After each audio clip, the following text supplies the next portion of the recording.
नमस्कार, news eight 10 में आपका स्वागत है और आइए सबसे पहले देखते हैं सुर्खियां। संचार एवं सूचना प्रौद्योगिकी मंत्री अश्विनी वैष्णव पेगासस सॉफ्टवेयर के जरिए कुछ भारतीयों के फोन की जासूसी करने संबंधी मीडिया में आई खबरों पर राज्यसभा में देंगे बयान। सरकार इसे पहले ही निराधार और लोकतंत्र को बदनाम करने की बता चुकी है साजिश।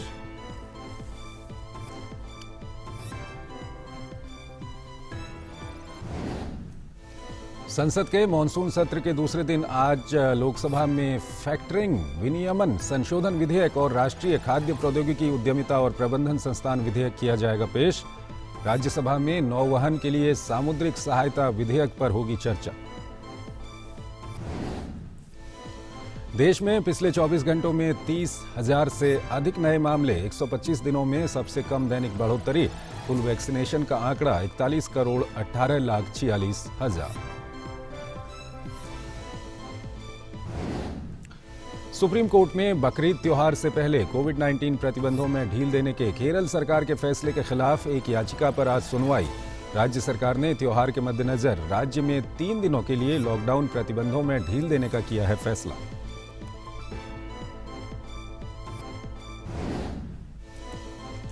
उत्तर भारत में भारी बारिश, लगातार बारिश से मुंबई के कई इलाकों में जनजीवन अस्त व्यस्त। हिमाचल और उत्तराखंड के कुछ हिस्से अलर्ट पर। मौसम विभाग ने आने वाले दिनों में और बारिश की संभावना जताई। मुंबई और कोंकण जिलों में मूसलाधार बारिश की भविष्यवाणी।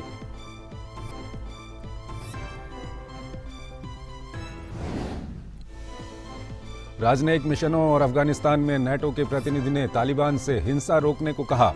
अफगान नेतृत्व और तालिबान के बीच बैठक के बाद युद्ध विराम का कोई उल्लेख नहीं।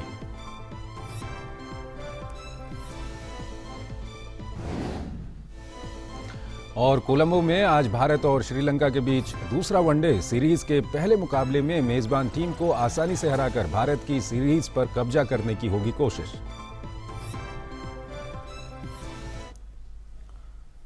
और आइए अब खबरों को विस्तार से देखते हैं। संसद के मॉनसून सत्र के दूसरे दिन आज लोकसभा में वित्तीय कार्य के तहत वित्त मंत्री निर्मला सीतारमण 2020-2021 के लिए अनुदानों की अनुपूरक मांगों पर प्रस्तुतिकरण संबंधित बयान पटल पर रखेंगी।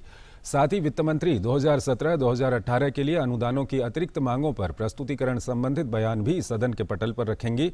इसके अलावा लोकसभा में विधायी कार्यों में वित्त मंत्री Nirmala Sitharaman factoring regulation act 2011 में संशोधन करने के लिए फैक्टरिंग विनियमन संशोधन विधेयक 2020 पेश करेंगी। ये विधेयक खाद्य प्रौद्योगिकी उद्यमिता और प्रबंधन के कुछ संस्थानों को राष्ट्रीय महत्व के संस्थान घोषित करने से संबंधित है। ये संशोधन उन संस्थानों के दायरे को बढ़ाने के लिए है जो फैक्टरिंग व्यवसाय में शामिल हो सकते हैं। इसके अलावा खाद्य प्रसंस्करण उद्योग मंत्री पशुपति कुमार पारस राष्ट्रीय खाद्य प्रौद्योगिकी उद्यमिता और प्रबंधन संस्थान विधेयक 2021 सदन में पेश करेंगे। इस विधेयक का उद्देश्य खाद्य प्रौद्योगिकी, उद्यमिता और प्रबंधन के कुछ निश्चित संस्थानों को राष्ट्रीय महत्व के संस्थान घोषित करना है। वहीं मानसून सत्र के दूसरे दिन राज्यसभा में आज वित्त मंत्री निर्मला सीतारमण 2020-2021 के लिए अनुदानों की अनुपूरक मांगों पर प्रस्तुतिकरण संबंधित बयान पटल पर रखेंगी। संचार एवं सूचना प्रौद्योगिकी मंत्री अश्विनी वैष्णव पेगासस सॉफ्टवेयर के जरिए भारतीयों की जासूसी करने संबंधी मीडिया में आई खबरों पर बयान देंगे। राज्यसभा में इसके अलावा जहाजरानी मंत्री सर्बानंद सोनोवाल द्वारा कल पेश किए नौवहन के लिए सामुद्रिक सहायता विधेयक 2021 को पारित करवाने के लिए आगे की चर्चा होगी। इस विधेयक का उद्देश्य भारत में नौवहन के विकास, रखरखाव और प्रबंधन के लिए रूपरेखा तैयार करना है। कांग्रेस की ओर से सरकार पर कथित पेगासस प्रोजेक्ट चलाने के आरोप को सरकार ने आधारहीन करार दिया है। केंद्रीय सूचना प्रौद्योगिकी मंत्री अश्विनी वैष्णव ने पेगासस मामले को लेकर सोमवार को लोकसभा में बयान देते हुए कहा कि जासूसी के आरोप गलत हैं। फोन टेपिंग को लेकर सरकार के नियम बेहद सख्त हैं। वैष्णव ने कहा कि जब हम पेगासस प्रोजेक्ट संबंधी मीडिया रिपोर्ट को तर्क की कसौटी पर परखते हैं तो इसमें कोई आधार नहीं पाते हैं। उन्होंने कहा कि हमारे कानून व मजबूत संस्थानों के चलते किसी भी तरह की अवैध निगरानी संभव नहीं है। भारत में इलेक्ट्रॉनिक निगरानी या सतर्कता की स्थापित कानूनी प्रक्रिया है। ये सिर्फ देश हित व सुरक्षा के हित में ही की जा सकती है। अश्विनी वैष्णव आज राज्यसभा में भी पेगासस रिपोर्ट पर बयान देंगे।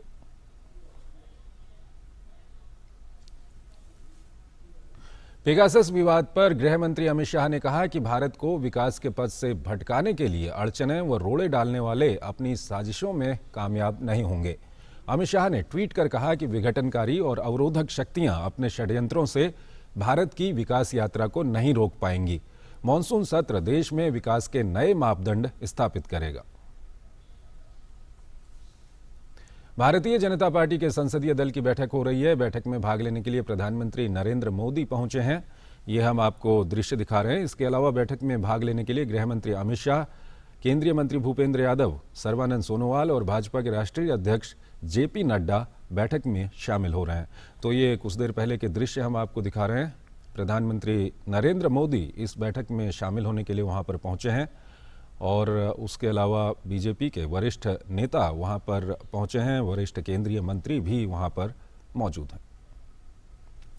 देश में कोरोना के खिलाफ जारी जंग में टीकाकरण अभियान तेज गति से जारी है। देश में पिछले 24 घंटे में कोरोना की 52,67,309 वैक्सीन लगाई गई, जिसके बाद कुल वैक्सीनेशन का आंकड़ा 41,18,46,401 हो गया है।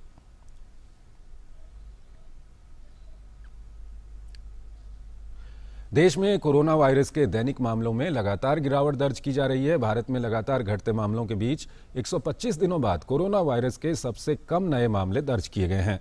स्वास्थ्य और परिवार कल्याण मंत्रालय के मुताबिक देश भर में पिछले 24 घंटों में 30,093 नए मामले दर्ज किए गए।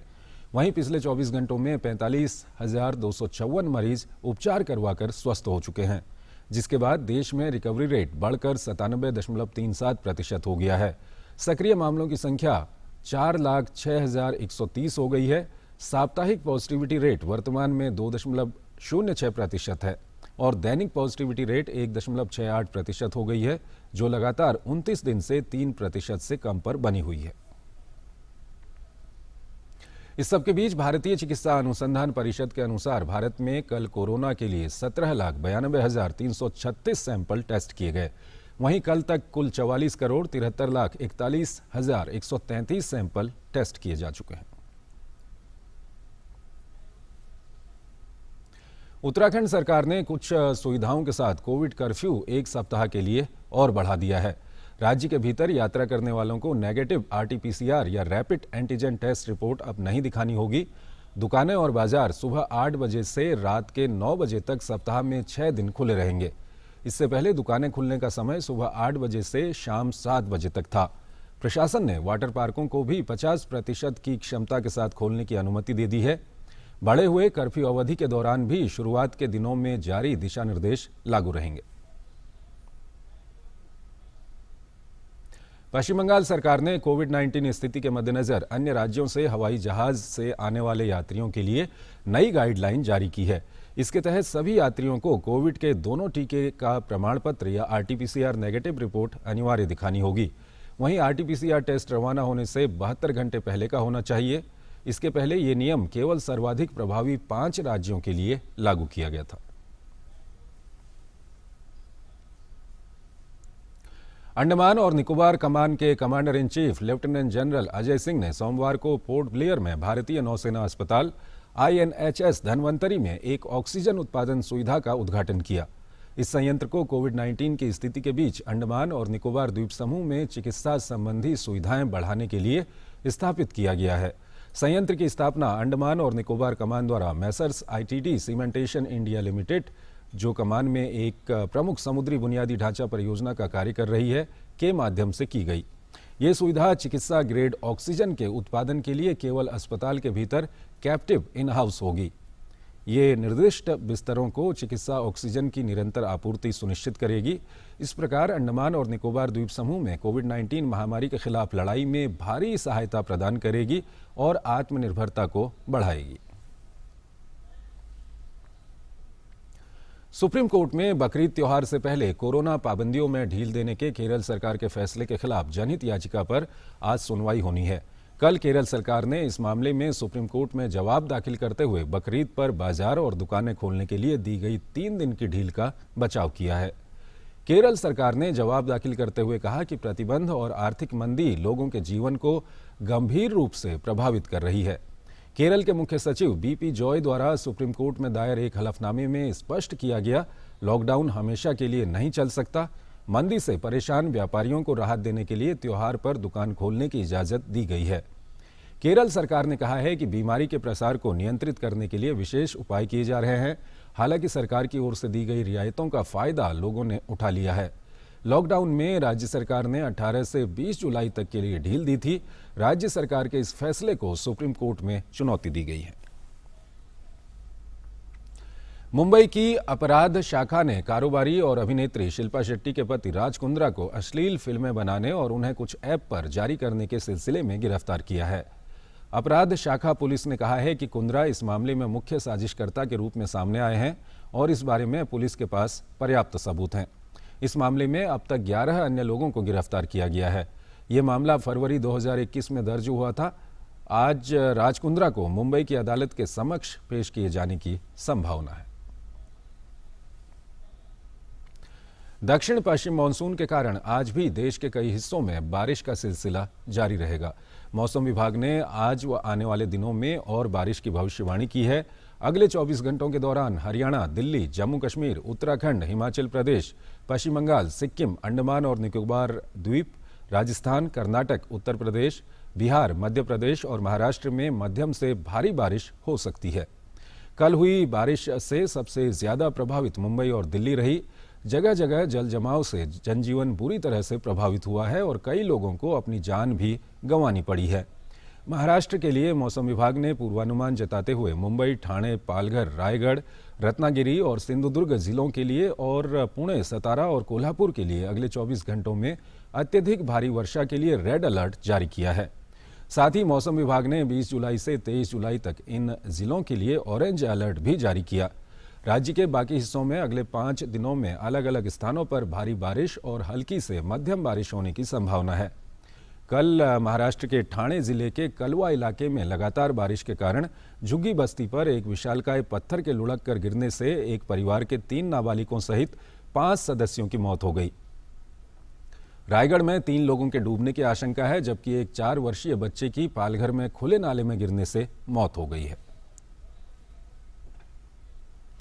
मौसम विभाग ने राष्ट्रीय राजधानी दिल्ली में आज मध्यम दर्जे की बारिश जारी रहने और कुछ अलग अलग स्थानों पर तेज बारिश होने की उम्मीद जताई है। मौसम विभाग ने गरज चमक के साथ वर्षा होने के कारण फिसलन वाली सड़कों और यातायात बाधित होने को लेकर परामर्श जारी किया है। दिल्ली में कल शाम 5:30 बजे तक 38.4 mm बारिश दर्ज की गई। बारिश के कारण दिल्ली में तापमान सामान्य से 8 डिग्री तक लुढ़क गया। मौसम विभाग ने आज और कल भी बारिश होते रहने की संभावना जताई है। मौसम विभाग ने उत्तर प्रदेश में छिटपुट स्थानों पर भारी बारिश होने की संभावना जताई है। कल राज्य के पूर्वी हिस्से में कई स्थानों पर और पश्चिमी क्षेत्र के अधिकांश हिस्सों में हल्की से मध्यम मानसूनी बारिश हुई। मौसम विभाग के अनुसार महीने के आखिरी तक 250 से 300 mm बारिश हो सकती है। साथ ही भारतीय मौसम विज्ञान विभाग ने 22 जुलाई तक के लिए प्रदेश के कई इलाकों में भारी बारिश और आकाशीय बिजली गिरने की चेतावनी जारी की है। उत्तराखंड के 13 जिलों में भारी से अत्यधिक भारी बारिश का रेड अलर्ट जारी किया गया है। इसमें हिमाचल प्रदेश के कुछ जिले भी शामिल हैं। मौसम विभाग ने पहले ही 19 जुलाई से 21 जुलाई तक पूरे राज्य में भारी बारिश की संभावना जताई थी। बिहार में रेल पटरियों पर पानी घटने के बाद पूर्व मध्य रेलवे के दरभंगा समस्तीपुर रेलखंड पर रेल सेवा बहाल कर दी गई है। इस मार्ग पर रेल सेवा पटरियों के पानी में डूबने के बाद लगभग एक पखवाड़े पहले बंद कर दी गई थी। स्थिति में सुधार के बाद इस रेल मार्ग पर लगभग 12 जोड़ी स्पेशल रेलगाड़ियां फिर चलनी शुरू हो जाएंगी। पूर्व मध्य रेलवे के मुख्य जनसंपर्क अधिकारी राजेश कुमार ने कहा है कि रेलवे मुक्तापुर समस्तीपुर मार्ग पर पुलों के साथ साथ रेल पटरियों और रेल पुलों का निरीक्षण करता रहेगा। इस बीच सीतामढ़ी, शिवहर, मुजफ्फरपुर, पूर्व और पश्चिम चंपारण सहित 7 जिलों में बाढ़ की स्थिति स्थिर बनी हुई है।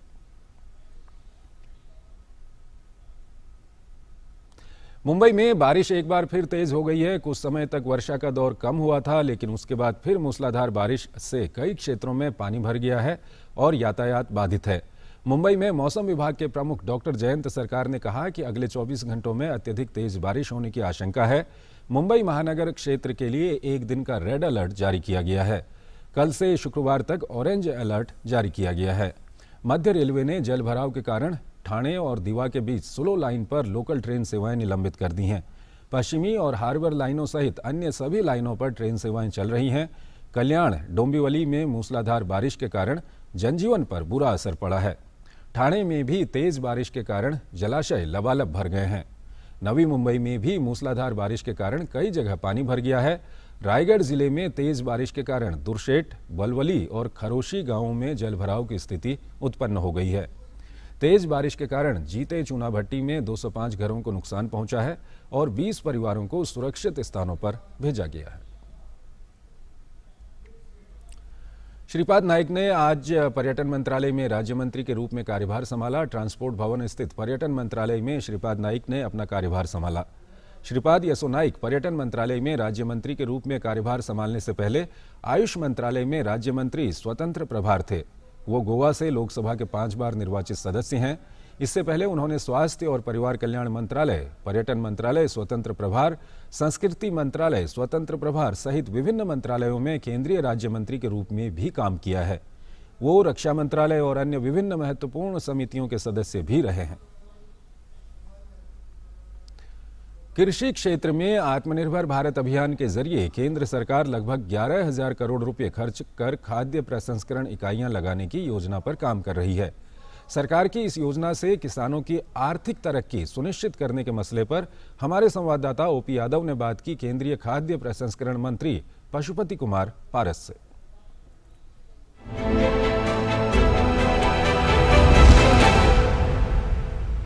बिहार से लोकसभा सांसद पशुपति कुमार पारस जी को बतौर कैबिनेट मंत्री खाद्य प्रसंस्करण मंत्रालय की जिम्मेदारी मिली है। आइए जानते हैं इनका क्या रहेगा विजन प्लान और भविष्य की कार्य योजना। आपकी क्या प्राथमिकताएं रहेगी? सबसे पहले तो मैं माननीय प्रधानमंत्री जी को बहुत बहुत आभार व्यक्त करता हूं। उन्होंने मुझ पर विश्वास किया। ये किसान से रिलेटेड विभाग है।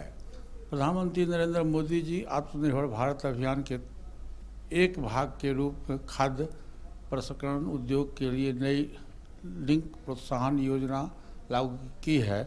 इस पर लगभग 11 करोड़ रुपया खर्च का अनुमान है। भविष्य में किसानों की आर्थिक तरक्की सुनिश्चित करने से काफ़ी मदद मिलेगा। सरकार 10,000 FPO संगठन बना रही है। कृषि से जुड़े हुए कोई खाद्यान्न हो या सीरियल्स हो, उनको वाजिब दाम नहीं मिलते, लेकिन उन्हीं का प्रसंस्करण करने के बाद वो महंगे दामों में कंपनियां बेचती है। अब आपको जिम्मेदारी मिली है, तो आपके अंदर जो एक संवेदना रहती है गरीबों के कल्याण के प्रति, अब आप किस तरह देखेंगे इसको? करीब करीब 2 लाख टन अनाज पूरे प्रति वर्ष बर्बाद हो जाता था। उसी तरह से फल है, आलू है, जितना भी सब है फसल, तो उसको प्रोसेसिंग किया जाता है। खाद्य प्रोसेसिंग का सेंस ये है कि उसको प्रोसेसिंग करके उसको बंद डब्बा में हम लोग बनवाते हैं, कंपनी बनाती है, और वही सामान जो मार्केट में 5 रुपये में बिकता था, वो फूड प्रोसेसिंग होने के बाद वही उसी का कीमत 2 गुना 3 गुना 4 गुना मार्केट में जाता है, जिससे किसान को अधिक से अधिक लाभ पहुंचता है। काफ़ी सारे युवा है, पढ़े लिखे हैं, रोजगार नहीं मिल पा रहा, ऐसे में उनकी आपसे उम्मीदें बढ़ी है कि खाद्य प्रसंस्करण उद्योग लगेंगे, मेगा फूड पार्क लगेंगे, कोल्ड स्टोरेज आएंगे वहाँ पे, तो उनको रोजगार मिलेगा, कारोबार मिलेगा। तो किस तरह आप देखते हैं इसको? इसमें काफ़ी बेरोजगार लोगों के लिए काफ़ी उम्मीदें हैं। तो यदि केंद्रीय खाद्य एवं प्रसंस्करण मंत्री पशुपति कुमार पारस, जिनका मानना है कि प्रधानमंत्री जी ने उनको जो जिम्मेदारी दी है उसको न केवल पूरी ईमानदारी और निष्ठा के साथ निभाएंगे, बल्कि जमीनी स्तर पर नई नई नीतियां और योजनाएं बनाकर आम जन को उनका फायदा दिलाकर देश के गांव, गरीब और किसानों का कल्याण करने का महत्वपूर्ण प्रयास भी करेंगे। मेरे सहयोगी कैमरामैन भीम सिंह के साथ मोपी यादव, DD न्यूज, दिल्ली।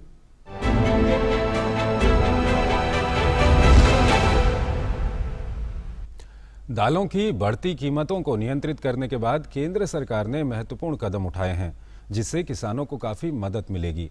कीमतों में नरमी आने और राज्य सरकारों और विभिन्न हितधारकों से प्राप्त फीडबैक को ध्यान में रखते हुए केंद्र सरकार ने मिल मालिकों एवं थोक विक्रेताओं के लिए स्टॉक सीमा में ढील दी है और आयातकों को इससे छूट दी गई है। हालांकि इन संस्थाओं को उपभोक्ता मामले विभाग के वेब पोर्टल पर अपने स्टॉक की घोषणा करनी होगी। स्टॉक सीमा केवल अरहर, उड़द, चना और मसूर दाल पर 31 अक्टूबर 2021 तक की अवधि के लिए लागू रहेगी। थोक विक्रेताओं के लिए स्टॉक सीमा 500 मीट्रिक टन होगी। खुदरा विक्रेताओं के लिए स्टॉक की सीमा 5 मीट्रिक टन होगी। वहीं खरीफ मौसम में अरहर और उड़द की बुआई के इस महत्वपूर्ण समय पर किसानों को आश्वासन देने के मामले में मिल मालिकों के लिए इस छूट का डाउन स्ट्रीमिंग प्रभाव होगा। भारत सरकार दालों जैसी आवश्यक वस्तुओं की कीमतों को नियंत्रित करने के लिए निरंतर प्रयास कर रही है।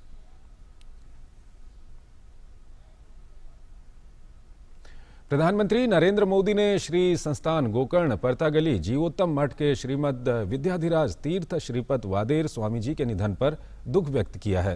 प्रधानमंत्री ने स्वामी जी के अनुयायियों के प्रति भी संवेदना व्यक्त की। पीएम मोदी ने ट्वीट के माध्यम से कहा, श्री संस्थान गोकर्ण परतागली जीवोत्तम मठ के परम पूज्य श्रीमद विद्याधिराज तीर्थ श्रीपद वादेर स्वामी जी के निधन से दुखी हूं। स्वामी जी को समाज सेवा, विशेष रूप से स्वास्थ्य के क्षेत्र में उनके योगदान के लिए याद किया जाएगा। उनके अनगिनत अनुयायियों के प्रति संवेदना। सऊदी अरब के धार्मिक शहर मक्का में हज की अदायगी के साथ ही खाड़ी देशों में ईद उल अजहा का त्योहार आज मनाया जा रहा है। इस्लामिक कैलेंडर के हिसाब से ईद उल अजहा यानी बकरीद का त्योहार 12वें महीने की 10 तारीख को मनाया जाता है। ये इस्लाम धर्म का दूसरा सबसे बड़ा त्योहार है। इस दिन लोग नमाज पढ़ने के बाद जानवर की कुर्बानी देते हैं। भारत में इस बार बकरीद कल 21 जुलाई को मनाई जाएगी। मुस्लिम धार्मिक और सामाजिक संगठनों ने मुसलमानों से ईद उल अजहा का पर्व मनाने के क्रम में कोविड प्रोटोकॉल का सख्ती से पालन करने की अपील की है। और आइए अब देखते हैं हमारे सहयोगी चैनल DD नेशनल पर जो धारावाहिक चल रहे हैं उसमें क्या कुछ चल रहा है।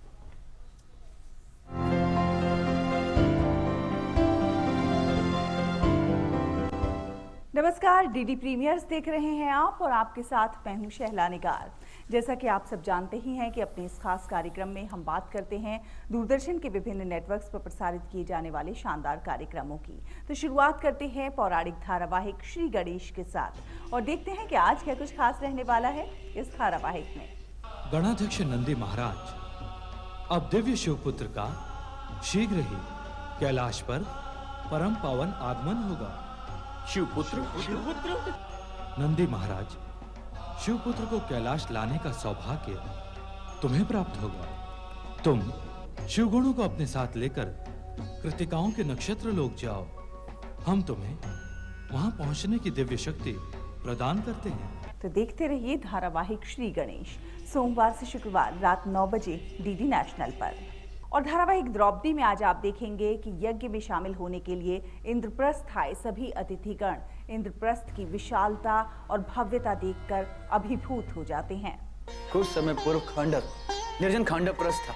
इंद्रप्रस्थ की शोभा तो बस देखते ही बनती है। सारी व्यवस्था अति उत्तम है। कल होने वाली यज्ञ उसके लिए उत्तरदायित्व सबको विभाजित कर दो। तो आगे क्या होगा जानने के लिए देखिए धारावाहिक द्रौपदी सोमवार से शुक्रवार रात 8 बजे डीडी नेशनल पर। और धारावाहिक सियाराम एक प्रेम कथा में आज आपको देखने को मिलेगा कि रुशाली सिया को अखबार में छपी एक खबर पढ़कर सुनाती है जिसमें सिया की फोटो किसी पराये मर्द के साथ थी। पर आए मर्द के साथ पकड़ी गई रामपुर के नेता की बहू। ये तो आपकी फोटो लग रही है, मतलब आपके बारे में लिखा है, ऐसा कैसे हो सकता है? तो क्या है इस खबर को दिखाने का मकसद, जानने के लिए देखिए धारावाहिक सियाराम एक प्रेम कथा सोमवार से शुक्रवार दोपहर 1 बजे डीडी नेशनल पर। तो दूरदर्शन के विभिन्न नेटवर्क्स पर प्रसारित किए जाने वाले इन शानदार कार्यक्रमों का आप उठाते रहिए आनंद। हमें दीजिए अनुमति। नमस्कार।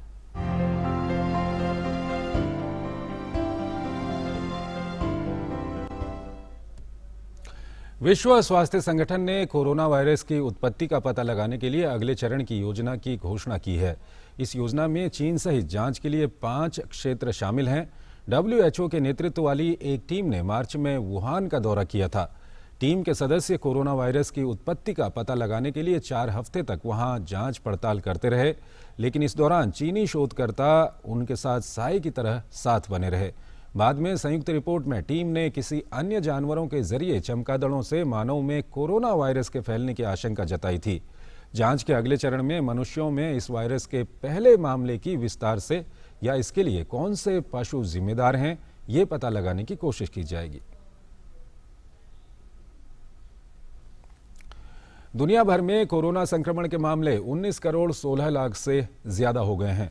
इस संक्रमण से अब तक 41 लाख 12 हजार से ज्यादा लोगों की मौत हो चुकी है। हालांकि इलाज के बाद विश्व में 17 करोड़ 45 लाख से अधिक लोग स्वस्थ भी हो गए हैं। कोरोना से सबसे अधिक प्रभावित देशों में अमेरिका सबसे आगे है। अमेरिका में कोरोना संक्रमण के कुल मामलों की संख्या 3 करोड़ 50 लाख से अधिक है। अमेरिका में कोरोना के कारण मरने वालों का आंकड़ा 6 लाख 24 हजार से अधिक है। ब्राजील में कोरोना संक्रमण के मामले 1 करोड़ 93 लाख 91 हजार से ज्यादा हो गए हैं।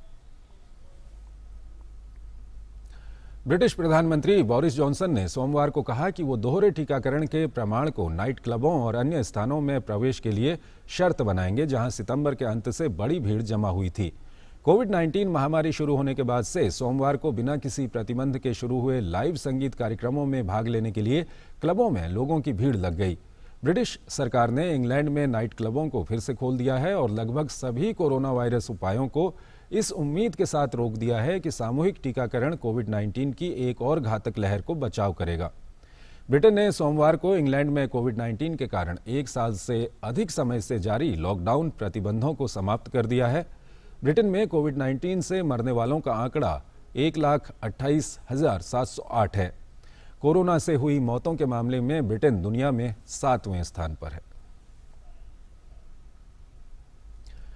बोलीविया में कोविड टीकाकरण अभियान बड़े पैमाने में किया जा रहा है। कोविड-19 के प्रसार को रोकने के लिए सोमवार को राजधानी लापाज के हजारों निवासियों ने कोविड-19 टीकाकरण की अपनी पहली खुराक ली।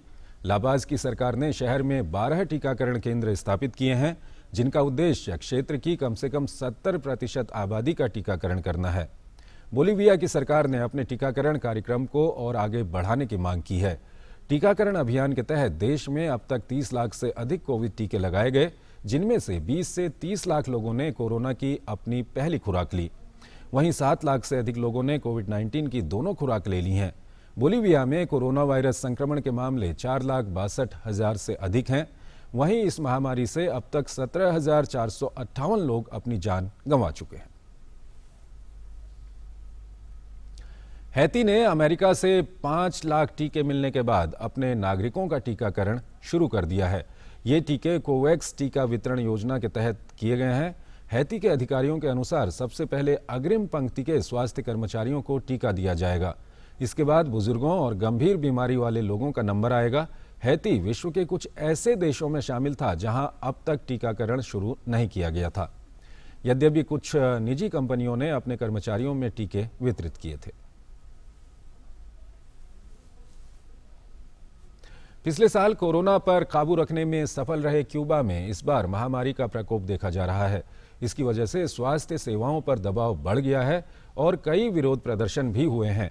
क्यूबा के बहुत से लोग सरकार की अर्थव्यवस्था और महामारी के मोर्चे पर नाकाम रहने से नाराज हैं। क्यूबा में पिछले सप्ताह प्रति 1 मिलियन आबादी पर कोरोना के 4000 मामले सामने आए हैं। ये विश्व में औसत अनुपात से 9 गुना अधिक है। महामारी से निपटने में नाकामी की वजह से 11 जुलाई को क्यूबा में हजारों लोगों का विरोध प्रदर्शन देखा गया था। अफ्रीकी देशों में कोरोना की तीसरी लहर के बीच अमेरिका द्वारा भेजी गई टीके की पहली खेप इथियोपिया पहुंच गई है। ये अमेरिका द्वारा विश्व को दिए जाने वाले 80 मिलियन टीकों का हिस्सा है। अमेरिकी राष्ट्रपति जो बाइडेन द्वारा पिछले महीने घोषित योजना के तहत 49 अफ्रीकी देशों को 25 मिलियन टीके भेजे जाने हैं। गुरुवार को विश्व स्वास्थ्य संगठन ने कहा था कि अफ्रीका की 130 करोड़ आबादी में से केवल 18 मिलियन लोगों का ही टीकाकरण हो पाया है। टीके की उपलब्धता न होने की वजह से वहां टीकाकरण रुका हुआ है।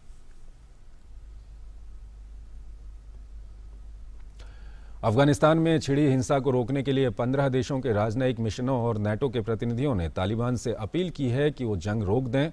अफगान सरकार और तालिबान के बीच दोहा शांति वार्ता में सीज फायर पर सहमति न बनने के बाद कई देशों के राजनयिक मिशनों की ओर से ये अपील की गई है।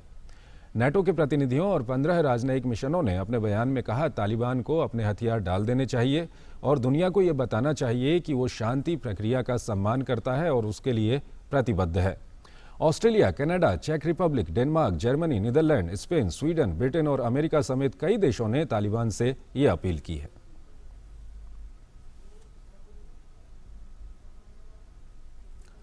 इराक की राजधानी बगदाद के उपनगर में सोमवार को सड़क किनारे हुए बम धमाके में कम से कम 28 लोगों की मौत हो गई है और 20 अन्य घायल हो गए। इराकी सुरक्षा अधिकारियों ने कहा कि धमाका सद्र शहर में एक भीड़भाड़ वाले बाजार में हुआ। ये धमाका ईद उल अजहा से एक दिन पहले हुआ है, जब लोग बाजार में खरीदारी में व्यस्त थे।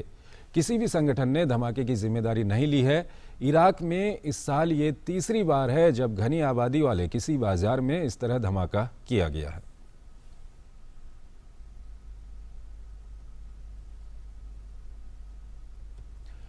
पश्चिमी यूरोप के कई हिस्सों में आई बाढ़ के कारण अब तक करीब 196 लोगों की मौत हो चुकी है।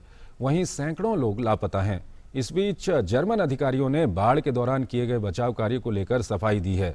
उन्होंने कहा है कि हाल में आई बाढ़ से हमें सबक लेने की जरूरत है। बाढ़ग्रस्त इलाकों में प्रशासन द्वारा लगातार राहत कार्य का संचालन किया जा रहा है। साथ ही पश्चिमी जर्मनी, पूर्वी बेल्जियम और नीदरलैंड में बाढ़ के बाद बनी दलदल की स्थिति को साफ करने की कोशिशों को तेज कर दिया गया है। वहीं बाढ़ के बाद सबसे बुरी तरह से प्रभावित जर्मन क्षेत्र राइनलैंड पैलेटिनेट में अब तक 117 लोगों की मौत की पुष्टि हुई है, जबकि पड़ोसी राज्य नॉर्थ राइन वेस्टफेलिया में 47 लोगों के मारे जाने की खबर है। बाढ़ के कारण अनेक मकान नष्ट हो गए हैं और बिजली आपूर्ति बाधित हुई है। जर्मनी में बाढ़ से प्रभावित क्षेत्रों के लिए राहत पैकेज का ऐलान किया जा सकता है। जर्मन वित्त मंत्री ओलाफ स्कोल्ज कल होने वाली कैबिनेट की बैठक में राहत पैकेज का प्रस्ताव कैबिनेट में पेश करेंगे।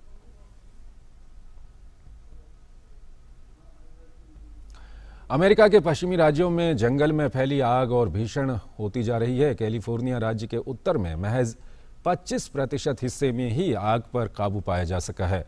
मौसम विभाग ने आशंका जताई है कि कैलिफोर्निया और दक्षिणी ओरेगोन में आकाशीय बिजली गिरने से आग और भड़क सकती है।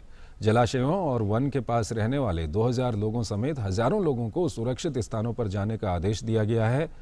तेहो झील के दक्षिण में फैल रही आग राजमार्ग के दूसरी तरफ फैल गई, जिसके कारण क्रेस्ट मार्ग को बंद करना पड़ा और सियरा नेवेदा में बाइक चालकों की यात्रा रद्द कर दी गई।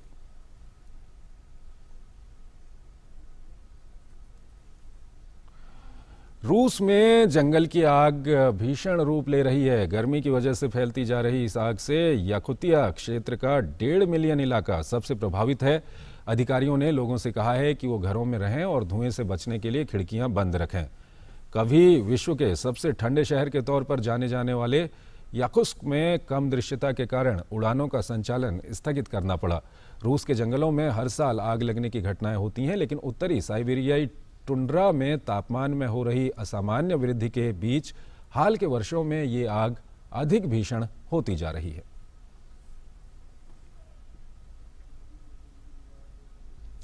अमेरिका में थोक मुद्रास्फीति में बढ़ोतरी होने पर राष्ट्रपति जो बाइडेन ने कहा कि उन्होंने उम्मीद जताई थी कि कीमतों में बढ़ोतरी अस्थायी समय के लिए है, लेकिन अनियंत्रित मुद्रास्फीति अर्थव्यवस्था के लिए एक वास्तविक चुनौती होगी। अमेरिका में श्रम विभाग ने रिपोर्ट पेश करते हुए कहा था कि जून में उत्पादक कीमत सूचकांक बढ़ा है। ये ग्राहकों के पास सामान पहुंचने से पहले महंगाई दर को मापता है। इससे पहले मई में 0.8% की वृद्धि हुई थी। मुद्रास्फीति में वृद्धि ऐसे समय में हुई है जब अर्थव्यवस्था महामारी से बाहर आ रही है और आपूर्ति की कमी और बाधाओं के बीच उपभोक्ता मांग बढ़ रही है। इससे कीमत बढ़ी है। और आपको बता दें कि अमेरिकी अर्थव्यवस्था में सुस्त रिकवरी और डेल्टा वेरिएंट के मामलों में तेजी से बढ़ोतरी होने पर अमेरिकी बाजारों में गिरावट देखने को मिली है। 10 साल की बॉन्ड यील्ड में गिरावट से ये संकेत बना है कि इकोनॉमिक ग्रोथ उम्मीद से कमजोर है। डाउ जोन्स में 725 अंकों की गिरावट आई है। नैस्डैक और S&P 500 अंक कमजोर हुए हैं। सोमवार को नैस्डैक में 152 अंकों की गिरावट रही और ये 14,275 के स्तर पर बंद हुआ, जिससे अमेरिकी बाजारों में बिकवाली देखने को मिली। ज्यादातर अर्थशास्त्रियों को धीमी गति से उबरने के लिए उपभोग में आने वाली वस्तुओं की अतिरिक्त वृद्धि से उम्मीदें हैं। एक छोटा सा ब्रेक लेते हैं, यहां पर आप बने रहिए डीडी न्यूज के साथ।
मन की बात।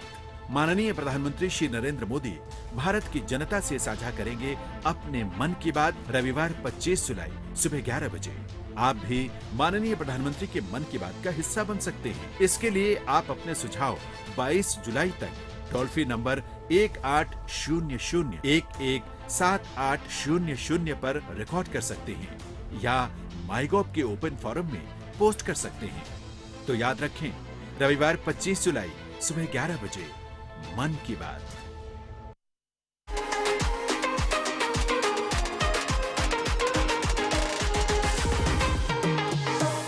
It's been 15 years of YouthNet. We started in 2006. It's been a long journey. Every day still a learning process. When we look at our journey, definitely over 1 lakh young people we have impacted and we have worked with in different capacity. I know for sure because of the intervention of our organization, there has definitely been a lot of mindset change. This was a conflict-ridden place because of its own history. I went through a lot of challenges myself, but because of the hope, I could overcome that. And today I can see that a lot of hope in young people. Hi, I'm Hikani Jakalu. You can catch me on In Conversation With on DDNB.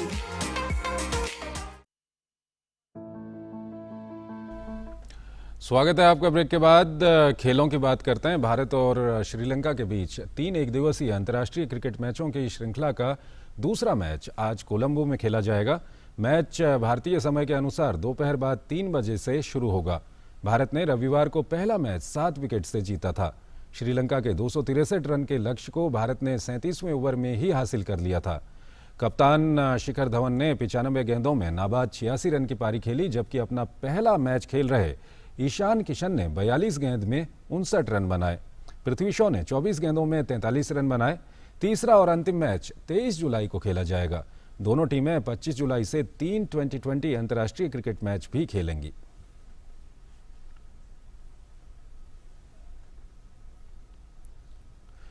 Japan में रह रहे भारतीयों में Olympic खेलों में भारत के प्रदर्शन को लेकर काफी उत्साह है। उन्होंने भारतीय एथलीटों को शुभकामनाएं दी हैं और उम्मीद जताई है कि भारतीय खिलाड़ी इन खेलों में शानदार प्रदर्शन करेंगे। कई चुनौतियों और अनिश्चितता के बीच आखिरकार टोक्यो तैयार है दुनिया के सबसे बड़े महाकुंभ ओलंपिक की शुरुआत करने को। हमेशा की तरह इस बार भी भारत के एथलीटों को ओलंपिक में अच्छे प्रदर्शन की उम्मीद है और इस बार तो भारत का सबसे बड़ा दल ओलंपिक में भाग भी ले रहा है। यही वजह है कि टोक्यो में रह रहे भारतीय अपने एथलीटों का उत्साहवर्धन करने को रेडी हैं। खासकर बच्चों में अपने देश के एथलीटों के प्रति काफी उत्साह दिख रहा है। नमस्ते, konnichiwa. We welcome all Indian athletes to Tokyo, Japan. Since long time we all have been waiting for this moment. Finally the moment has come and you all are here. We are really very excited. We know that you all have worked really hard. We believe in you and we are so much proud of you. So enjoy your game and we cheer for India. India, India. India, India. Tokyo पहुंचने के बाद नौकायन दल के सदस्यों ने तो अभ्यास किया ही, साथ ही भारतीय नौकायन टीम के खिलाड़ी अरविंद और अर्जुन ने भी अपने मुख्य कोच इस्माइल बेग की देखरेख में अभ्यास किया। हालांकि स्टेडियम में दर्शक तो नहीं होंगे, लेकिन जापान में रह रहे प्रवासी भारतीय एथलीटों के उत्साहवर्धन में किसी भी तरह का कोई कसर छोड़ने को तैयार नहीं है। Even though the stadiums will be empty, even though you will not hear the chant India, India at the stadium. But remember, we as Indian supporters, we as Indian diaspora of Japan will leave no table unturned to make sure the energy of that chant reaches to you. जैसा कि उम्मीद जताई जा रही है कि इस बार भारतीय एथलीट ओलंपिक में डबल डिजिट को पार करने में सफल होंगे। हो भी क्यों न, आखिर एथलीटों के दिलों में जुनून भरने के लिए वहां प्रवासी भारतीय जो मौजूद हैं। Sports desk, DD news.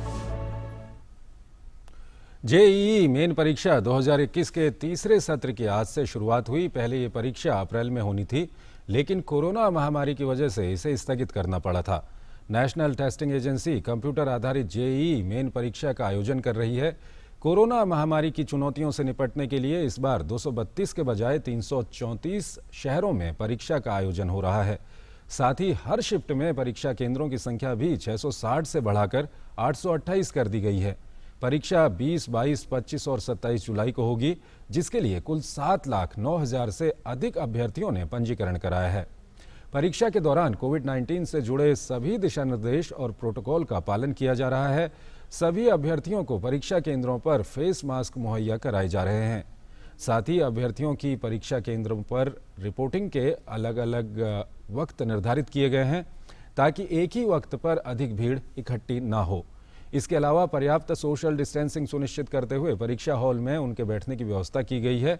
गौरतलब है कि इस साल जेईई मेन परीक्षा 4 सत्रों में आयोजित हो रही है। पहले 2 सत्र की परीक्षा फरवरी और मार्च में आयोजित हो चुकी है। चौथे सत्र की परीक्षा जो मई में होनी थी, वो 26 अगस्त से शुरू होगी। चौथे सत्र की परीक्षा के लिए आज आवेदन की अंतिम तिथि है।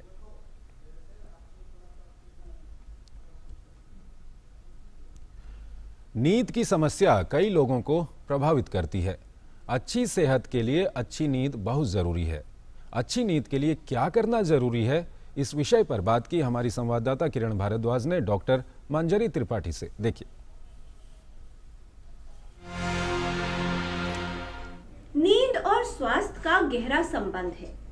हम कितने घंटे की नींद लेते हैं, हमारी नींद कैसी है, इन सभी बातों का प्रभाव पड़ता है हमारे स्वास्थ्य पर।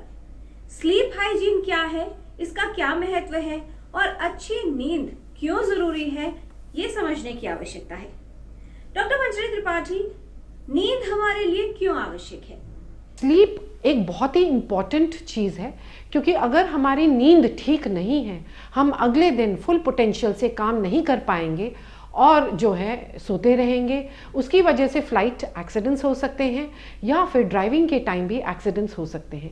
बहुत ज़रूरी है जो भी आप टैक्सी पकड़ रहे हैं, आप ड्राइवर से ज़रूर पूछें कि पिछले दिन वो पूरा सोया है या नहीं, क्योंकि ड्राइविंग करते हुए 1 सेकंड भी झपक लग जाए तो एक्सीडेंट हो सकता है, और बहुत सारे एक्सीडेंट्स का ये मुख्य कारण है। नींद लेना किसी भी व्यक्ति के लिए क्यों जरूरी है और कितने घंटे सोना चाहिए? जिनको हल्के फुल्के खराटे आ रहे हैं, उनको जब वो सुबह उठे तो नॉन रिफ्रेशिंग स्लीप होगी। अगर लंबे समय तक ये वैसे चले तो याददाश्त में कमी आएगी, चीज़ें भूलने लगेंगे, और जो है एकदम जैसे ज़ॉम्बी जैसे मेंटल फॉग जिसको हम बोलते हैं, दिमाग में धुंध, उस तरीके से सोच हो जाती है। सोचना, समझना, डिसीजन करना ये भी कम हो जाता है। जरूरी है कि आप एक नियमित समय पे सोएं, 10 बजे, 10:30 बजे, 7 से 8 घंटे सोएं, कम ना सोएं और बहुत ज़्यादा भी ना सोएं, 8 घंटे से ज़्यादा। अच्छी नींद के लिए किन बातों का ध्यान रखना जरूरी है? जैसे दांत का हाइजीन होता है, जैसे शरीर का हाइजीन होता है, वैसे स्लीप हाइजीन भी होना बहुत ज़रूरी है। स्लीप हाइजीन में ज़रूरी है शाम को 2 या 3 बजे के बाद चाय, कॉफ़ी का सेवन न हो, कैफिनेटेड ड्रिंक्स इनका उपयोग न हो।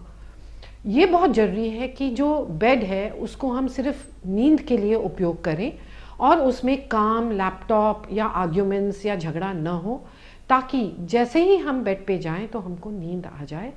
नींद होने के पहले बहुत ज़रूरी है कि 3-4 घंटे पहले हम खाना खाएं ताकि सोने के टाइम खाना पच जाए।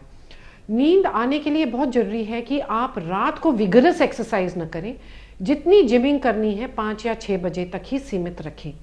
उसके अलावा बहुत ज़रूरी है कि नींद के पहले कोई स्ट्रेसफुल काम न किया जाए, और अगर कोई उस दिन का काम रह गया है जिसकी वजह से चिंता हो रही है, स्लीप एक डायरी मेंटेन करें जिसमें आप लिखें कि इस प्रॉब्लम को आप अगले दिन या अगले हफ्ते झेलेंगे। ये स्लीप हाइजीन के रूल्स हैं। बहुत ज़रूरी है कि हम दुरुपयोग न करें नींद की दवाइयों का, क्योंकि एक बार गलत तरीके से नींद की दवाइयों का उपयोग होने लगे तो उनसे छुटकारा पाना बहुत मुश्किल है, और इन दवाइयों का बहुत सारा शरीर और बीमारियों पे नकारात्मक असर है। अच्छी और बेहतर नींद लेने से शरीर को आराम मिलता है, हमें रोज कार्य करने के लिए नई ऊर्जा मिलती है और बहुत सी बीमारियों का खतरा भी कम होता है। इसलिए यदि आप चाहते हैं कि आपका स्वास्थ्य बेहतर बने तो स्लीप हाइजीन पर विशेष ध्यान दीजिए, अच्छी नींद लीजिए और अपना स्वास्थ्य बेहतर बनाइए। किरण भारद्वाज, डीडी न्यूज। एक छोटा सा ब्रेक लेते हैं यहाँ पर, आप बने रहिए डीडी न्यूज के साथ।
नमस्ते इंडिया, नमस्ते लैंड, मरहबन इलल हिंद, जरी इंडिया, सलाम इंडिया, नमस्ते इंडिया, नमस्कार भारत,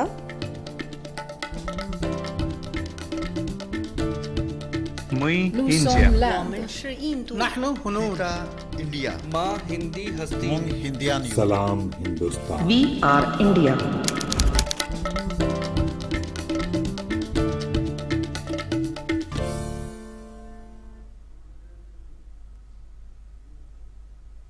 कोरोना से बचाव के उपाय। आपस में कम से कम 1 मीटर की दूरी रखें। हाथों को बार बार साबुन और पानी से धोएं। 60% अल्कोहल आधारित सैनिटाइजर का प्रयोग करें। मास्क से चेहरे को ढक कर रखें। छींकते या खांसते समय नाक और मुंह को रुमाल या टिश्यू से ढकें।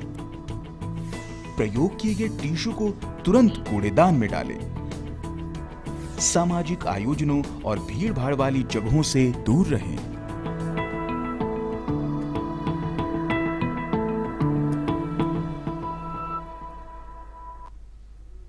Your window to rising India. India's voice on global platforms.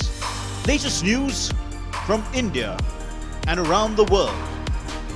In-depth analysis of global headlines. Watch DD India in your country. Available for downlink in Middle East countries. STTV broadcast is available through the satellite GSAT 17 at 93.5 degrees east. HDTV broadcast is available through the satellite GSAT 10 at 83 degrees east. For technical details, scan here. Switch to DD India now.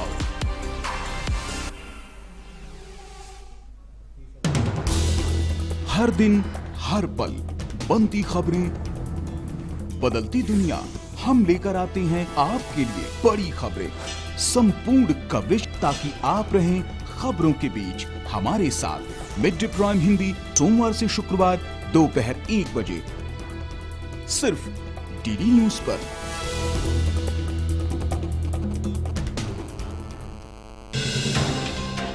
स्वागत है आपका। Break के बाद देवशयनी एकादशी आज पूरे देश में श्रद्धा भाव से मनाई जा रही है। देवशयनी एकादशी के मौके पर श्रद्धालुओं ने प्रयागराज में संगम घाट पर पूजा की और स्नान किया। आषाढ़ शुक्ल एकादशी को देवशयनी एकादशी मनाई जाती है। इस दिन भगवान विष्णु का शयन काल शुरू हो जाता है। शास्त्रों के अनुसार इस दिन से भगवान विष्णु चातुर्मास के लिए निद्रा पर चले जाते हैं, इसलिए इस दिन से लेकर 4 माह तक कोई शुभ कार्य नहीं होगा। देवशयनी एकादशी को हरिशयनी भी कहते हैं। धार्मिक मान्यताओं में देवशयनी एकादशी व्रत सबसे श्रेष्ठ एकादशी मानी जाती है। देवशयनी एकादशी के अवसर पर प्रधानमंत्री नरेंद्र मोदी ने ट्वीट करके देशवासियों को शुभकामनाएं दी हैं। पीएम ने ट्वीट करते हुए कहा कि आषाढ़ी एकादशी के पावन अवसर पर सभी को मेरी ओर से बधाई। इस विशेष दिन पर हम भगवान विट्ठल से प्रार्थना करते हैं कि वो हमें भरपूर खुशियां और अच्छे स्वास्थ्य का आशीर्वाद दें। वारकरी आंदोलन हमारी बेहतरीन परंपराओं का प्रतिनिधित्व करता है और सद्भाव और समानता पर जोर देता है।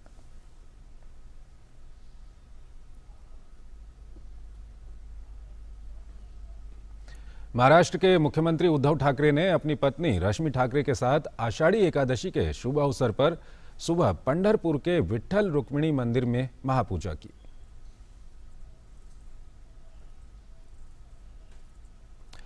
ओडिशा में पुरी में भगवान जगन्नाथ की वापसी यात्रा का महोत्सव आज हो रहा है। भाई बहन के साथ रत्नवेदी से जन्मवेदी के लिए 9 दिवसीय गुंडीचा यात्रा पर निकले महाप्रभु जगन्नाथ जी की आज रत्नवेदी के लिए वापसी हो रही है, जिसे स्थानीय भाषा में बाहुड़ा यात्रा कहा जाता है।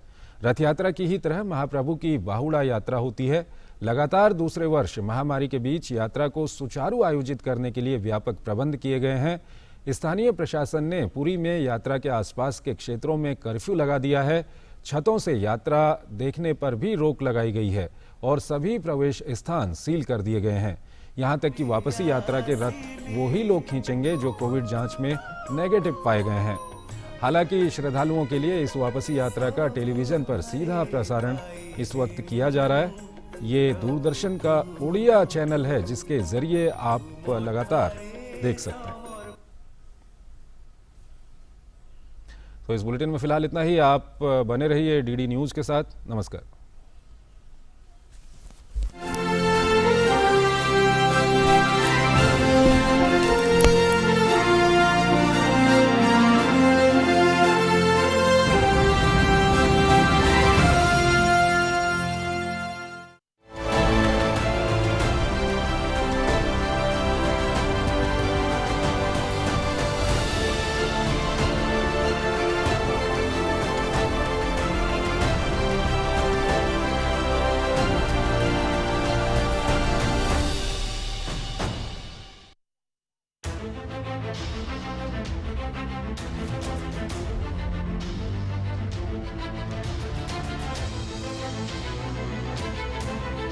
मन की बात।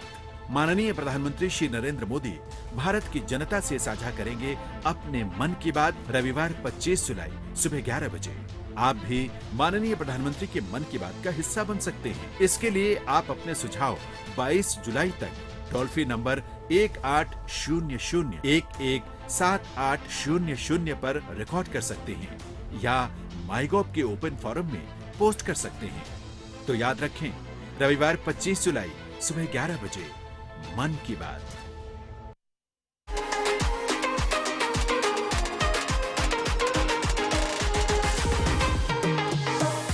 It's been 15 years of YouthNet. We started in 2006. It's been a long journey. Every day still a learning process. When we look at our journey, definitely over 1 lakh young people we have impacted and we have worked with in different capacity. I know for sure because of the intervention of our organization, there has definitely been a lot of mindset change. This was a conflict-ridden place because of its own history. I went through a lot of challenges myself, but because of the hope, I could overcome that. And today I can see that a lot of hope in young people. Hi, I'm Hikani Jakalu. You can catch me on In Conversation With on DD India.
नमस्ते India. नमस्ते land. मरहबन इलल Hind. जरी India. सलाम India. नमस्ते India. नमस्कार Bharat.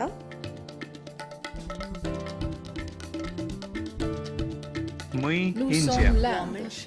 नहनु हुनूर India. माँ हिंदी हस्ती। हिंदियान। सलाम Hindustan. We are India.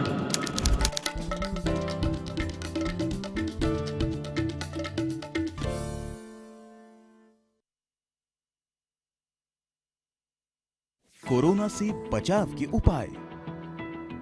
आपस में कम से कम 1 मीटर की दूरी रखें। हाथों को बार बार साबुन और पानी से धोएं। 60% अल्कोहल आधारित सैनिटाइजर का प्रयोग करें। मास्क से चेहरे को ढक कर रखें। छींकते या खांसते समय नाक और मुंह को रुमाल या टिश्यू से ढकें। प्रयोग किए गए टिश्यू को तुरंत कूड़ेदान में डालें। सामाजिक आयोजनों और भीड़-भाड़ वाली जगहों से दूर रहें।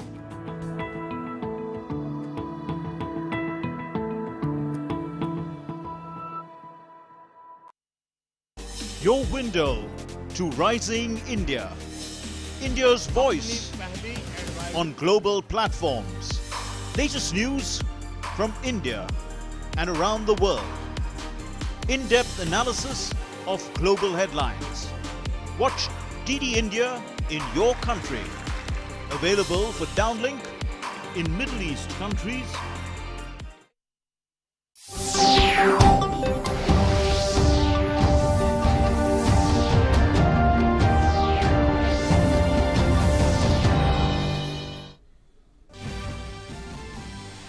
संचार एवं सूचना प्रौद्योगिकी मंत्री अश्विनी वैष्णव पेगासस सॉफ्टवेयर के जरिए कुछ भारतीयों के फोन की जासूसी करने संबंधी मीडिया में आई खबरों पर राज्यसभा में देंगे बयान।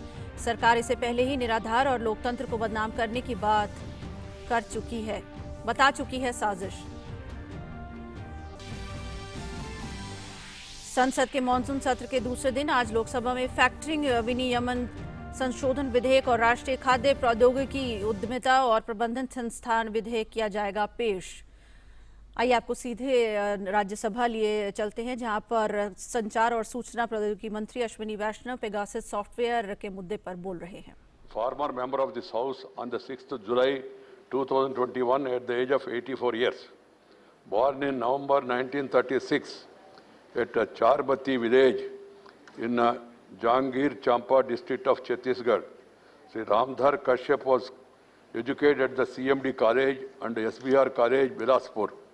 An agriculturist and social worker, Sri Kashyap ji served as the chairman of Agriculture Produce Market, Akaltara, and that of Advisory Committee, Food Corporation of India, Chhattisgarh. Sri Ramadhar Kashyap ji represented the state of Chhattisgarh in this house from April 2002 to April 2008. In the passing of Sri Ramadhar Kashyap ji, the country has lost a dedicated social worker and an able parliamentarian. We deeply mourn the passing away of Sri Ramadhar Kashyap. I request members to raise in their places and observe silence as a mark of respect to the memory of the departed.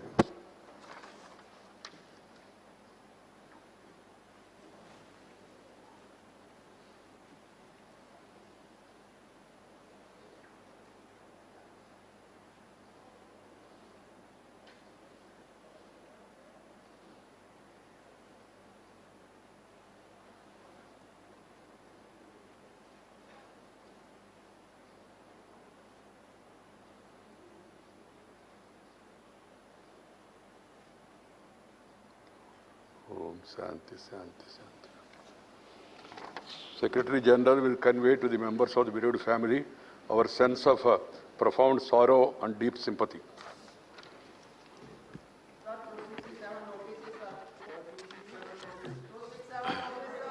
Papers to be laid on the table. You want the house to be adjourned? Okay. You want the house to be adjourned? How is it possible? How can anybody answer this many number of people standing simultaneously from their seats? It is 0 hour. Your own notices are there in 0 hour. Please go through it. Yes, you are right. Everybody is responsible for himself.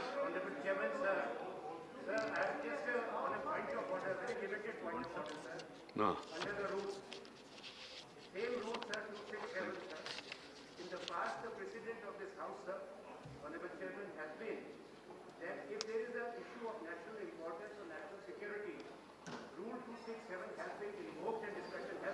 Yes.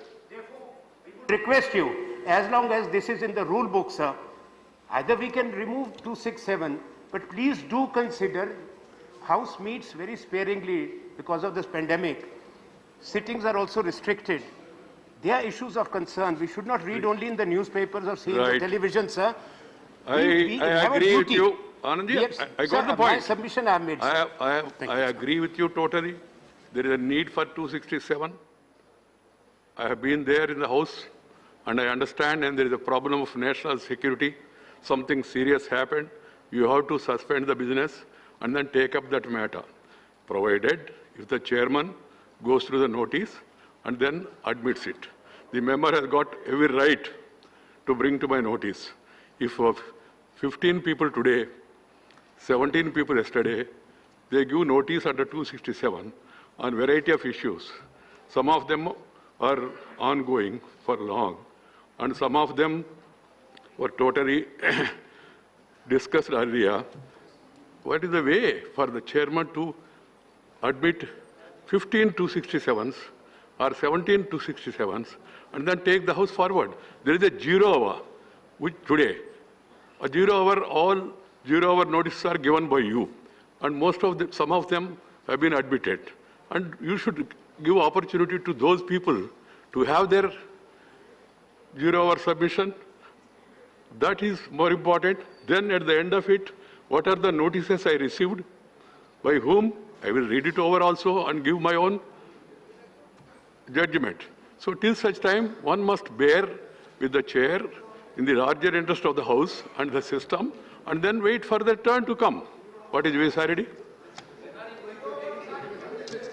After 0 hour, National interest is, everybody knows. National interest is nation's interest, including state's interest also. Please. No argument, no argument. It is between you and the government separately. Yeah, 0 Papers to be laid on the table, Sri V. Muralidharan. Papers to be laid. Papers to be laid. Please. Papers to be laid on the table. Respected Chairman, sir, with your permission, I lay on the table of the House the papers listed against my name in today's revised list of businesses. The reports of the Committee on Public Accounts, Sri Bhuvanesh Karita. Yes. Please, it is papers to be laid on the table of the House. Please bear with us. That has been the practice. Versions of the reports, numbers 36, 37 and 38 of the Public Accounts Committee 2021-22 as listed against my name in the today's list. The House is adjourned to meet at 12 o'clock because some people have decided not to allow the House.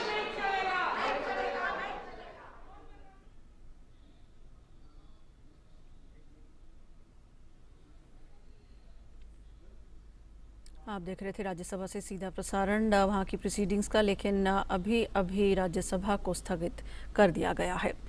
फिलहाल खबरों में आगे बढ़े। संसद के monsoon सत्र के दूसरे दिन आज लोकसभा में वित्तीय कार्य के तहत वित्त मंत्री निर्मला सीतारमण 2020-21 के लिए अनुदानों की अनुपूरक मांगों पर प्रस्तुतिकरण संबंधित बयान पटल पर रखेंगी। साथ ही वित्त मंत्री 2017-18 के लिए अनुदानों की अतिरिक्त मांगों पर प्रस्तुतिकरण संबंधित बयान भी सदन के पटल पर रखेंगी। इसके अलावा लोकसभा में विधायी कार्यों में वित्त मंत्री Nirmala Sitharaman factoring regulation act 2011 में संशोधन करने के लिए फैक्टरिंग विनियमन संशोधन विधेयक 2020 पेश करेंगी। ये विधेयक खाद्य प्रौद्योगिकी उद्यमिता और प्रबंधन के कुछ संस्थानों को राष्ट्रीय महत्व के संस्थान घोषित करने से संबंधित है। ये संशोधन उन संस्थानों के दायरे को बढ़ाने के लिए है जो फैक्टरिंग व्यवसाय में शामिल हो सकते हैं। इसके अलावा खाद्य प्रसंस्करण उद्योग मंत्री पशुपति कुमार पारस राष्ट्रीय खाद्य प्रौद्योगिकी उद्यमिता और प्रबंधन संस्थान विधेयक 2021 सदन में पेश करेंगे। इस विधेयक का उद्देश्य खाद्य प्रौद्योगिकी उद्यमिता और प्रबंधन के कुछ निश्चित संस्थानों को राष्ट्रीय महत्व के संस्थान घोषित करना है।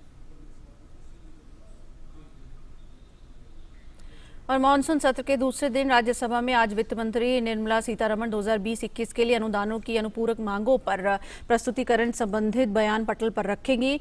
संचार एवं सूचना प्रौद्योगिकी मंत्री अश्विनी वैष्णव पेगासस सॉफ्टवेयर के जरिए भारतीयों की जासूसी करने संबंधी मीडिया में आई खबरों पर बयान भी देंगे। राज्यसभा में इसके अलावा जहाजरानी मंत्री सर्बानंद सोनोवाल द्वारा कल पेश किए गए नौवहन के लिए सामुद्रिक सहायता विधेयक 2021 को पारित करवाने के लिए आगे की चर्चा होगी। इस विधेयक का उद्देश्य भारत में नौवहन के विकास, रखरखाव और प्रबंधन के लिए रूपरेखा तैयार करना है।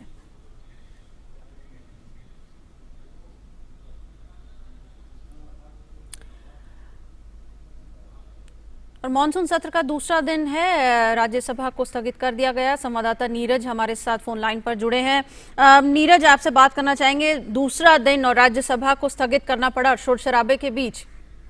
देखिए बिल्कुल, क्योंकि कल का भी अगर आप ज्योति का दिन देखें तो कल भी पूरा का पूरा दिन हंगामे की भेंट चढ़ गया। विपक्ष जिस तरीके से हंगामा लगातार करता रहा, उसके कारण राज्यसभा और लोकसभा दोनों ही सदनों में जो सरकारी कामकाज है वो ठीक तरीके से नहीं हो पाया। और आज भी ऐसा ही हुआ। जब लोकसभा की कार्रवाई शुरू हुई तो उसके बाद ही विपक्ष ने हंगामा करना वहां पर शुरू कर दिया, जिसके कारण लोकसभा की कार्रवाई को भी स्थगित करना पड़ा।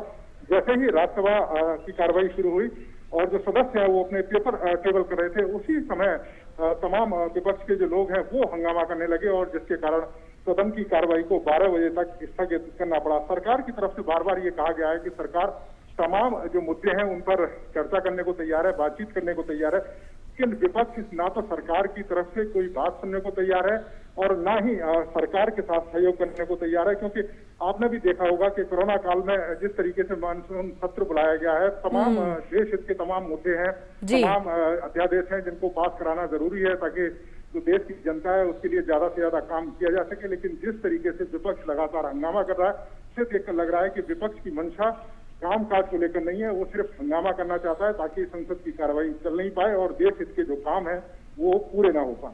जी बिल्कुल नीरज, लोकसभा भी स्थगित कर दी गई, राज्यसभा भी स्थगित कर दी गई।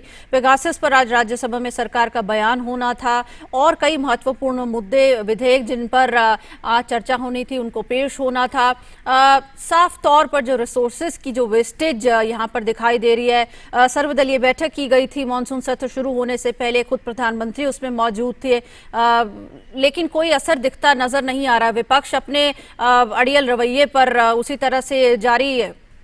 देखिए बिल्कुल ज्योतिका, ये कह सकते हैं कि बड़ा आश्चर्य की बात है कि सर्वदलीय बैठक होती है, तमाम विपक्ष के जो लोग हैं वो उसमें शिरकत करते हैं और जब बैठक के बाद बाहर निकल कर आते हैं वो यही कहते हैं कि वो संसद के सत्र को चलाने के लिए सरकार का साथ देंगे। वो चाहते हैं कि चर्चा हो, तमाम विधेयक हैं वो पास हो, लेकिन जैसे ही संसद का जब सत्र शुरू होता है तो उनका जो वायदा है वो यहाँ पर कह सकते हैं कि वो देखने को नहीं मिलता है और आते ही हंगामा शुरू कर देना।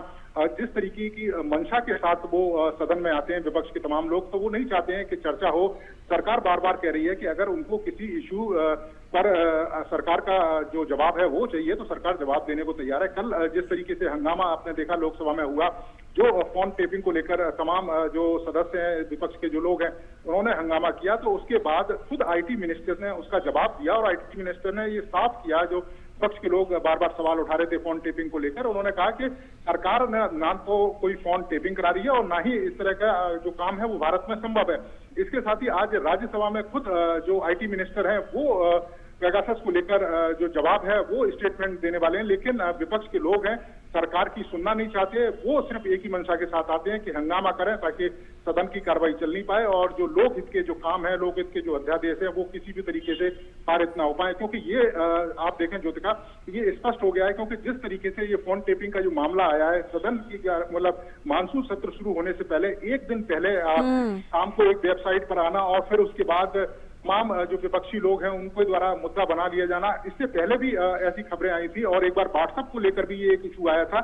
उसके बाद जब उसकी जांच हुई तो ये सामने आया था कि पेगासस ने ऐसी किसी तरह की जो जासूसी है वो नहीं किया, लेकिन उसके बाद भी तमाम जो वेबसाइट है उनकी खबरों के आधार पर विपक्ष बिना तथ्य जाने, बिना सत्यता जाने इस तरह से हंगामा शुरू कर देता है। तो निश्चित तौर पर देश के लोगों के लिए, और चूंकि देश के लोगों के लिए इसलिए है क्योंकि संसद की कार्रवाई चलने में एक बड़ा पैसा इस देश की आम जनता का खर्च होता है, जो देखती है कि जो हमारे सदस्य हैं वो कानून पास करेंगे, वो अध्यादेश लेके आएंगे ताकि उनका ज्यादा से ज्यादा हित होगा। लेकिन जिस तरह से हंगामा हो रहा है उसे देखकर लगता नहीं है कि विपक्ष ये चाहता हो कि जनता के जो काम है वो ज्यादा से ज्यादा हों। जी, अगर विपक्ष की बात की जाए नीरज, मुद्दा कोई नहीं है, सिर्फ मानसून सत्र शुरू होने से एक दिन पहले ऐसा मुद्दा उछाल देना जिसका कोई तथ्य सामने अभी तक निकल कर आया नहीं है, उस पर आईटी मंत्री खुद जवाब देने को संसद में तैयार है। कामकाज न होने देना, साफ तौर पर एक सिर्फ छवि खराब करने की कोशिश की जा रही है। विपक्ष के पास कोई मुद्दा नहीं है।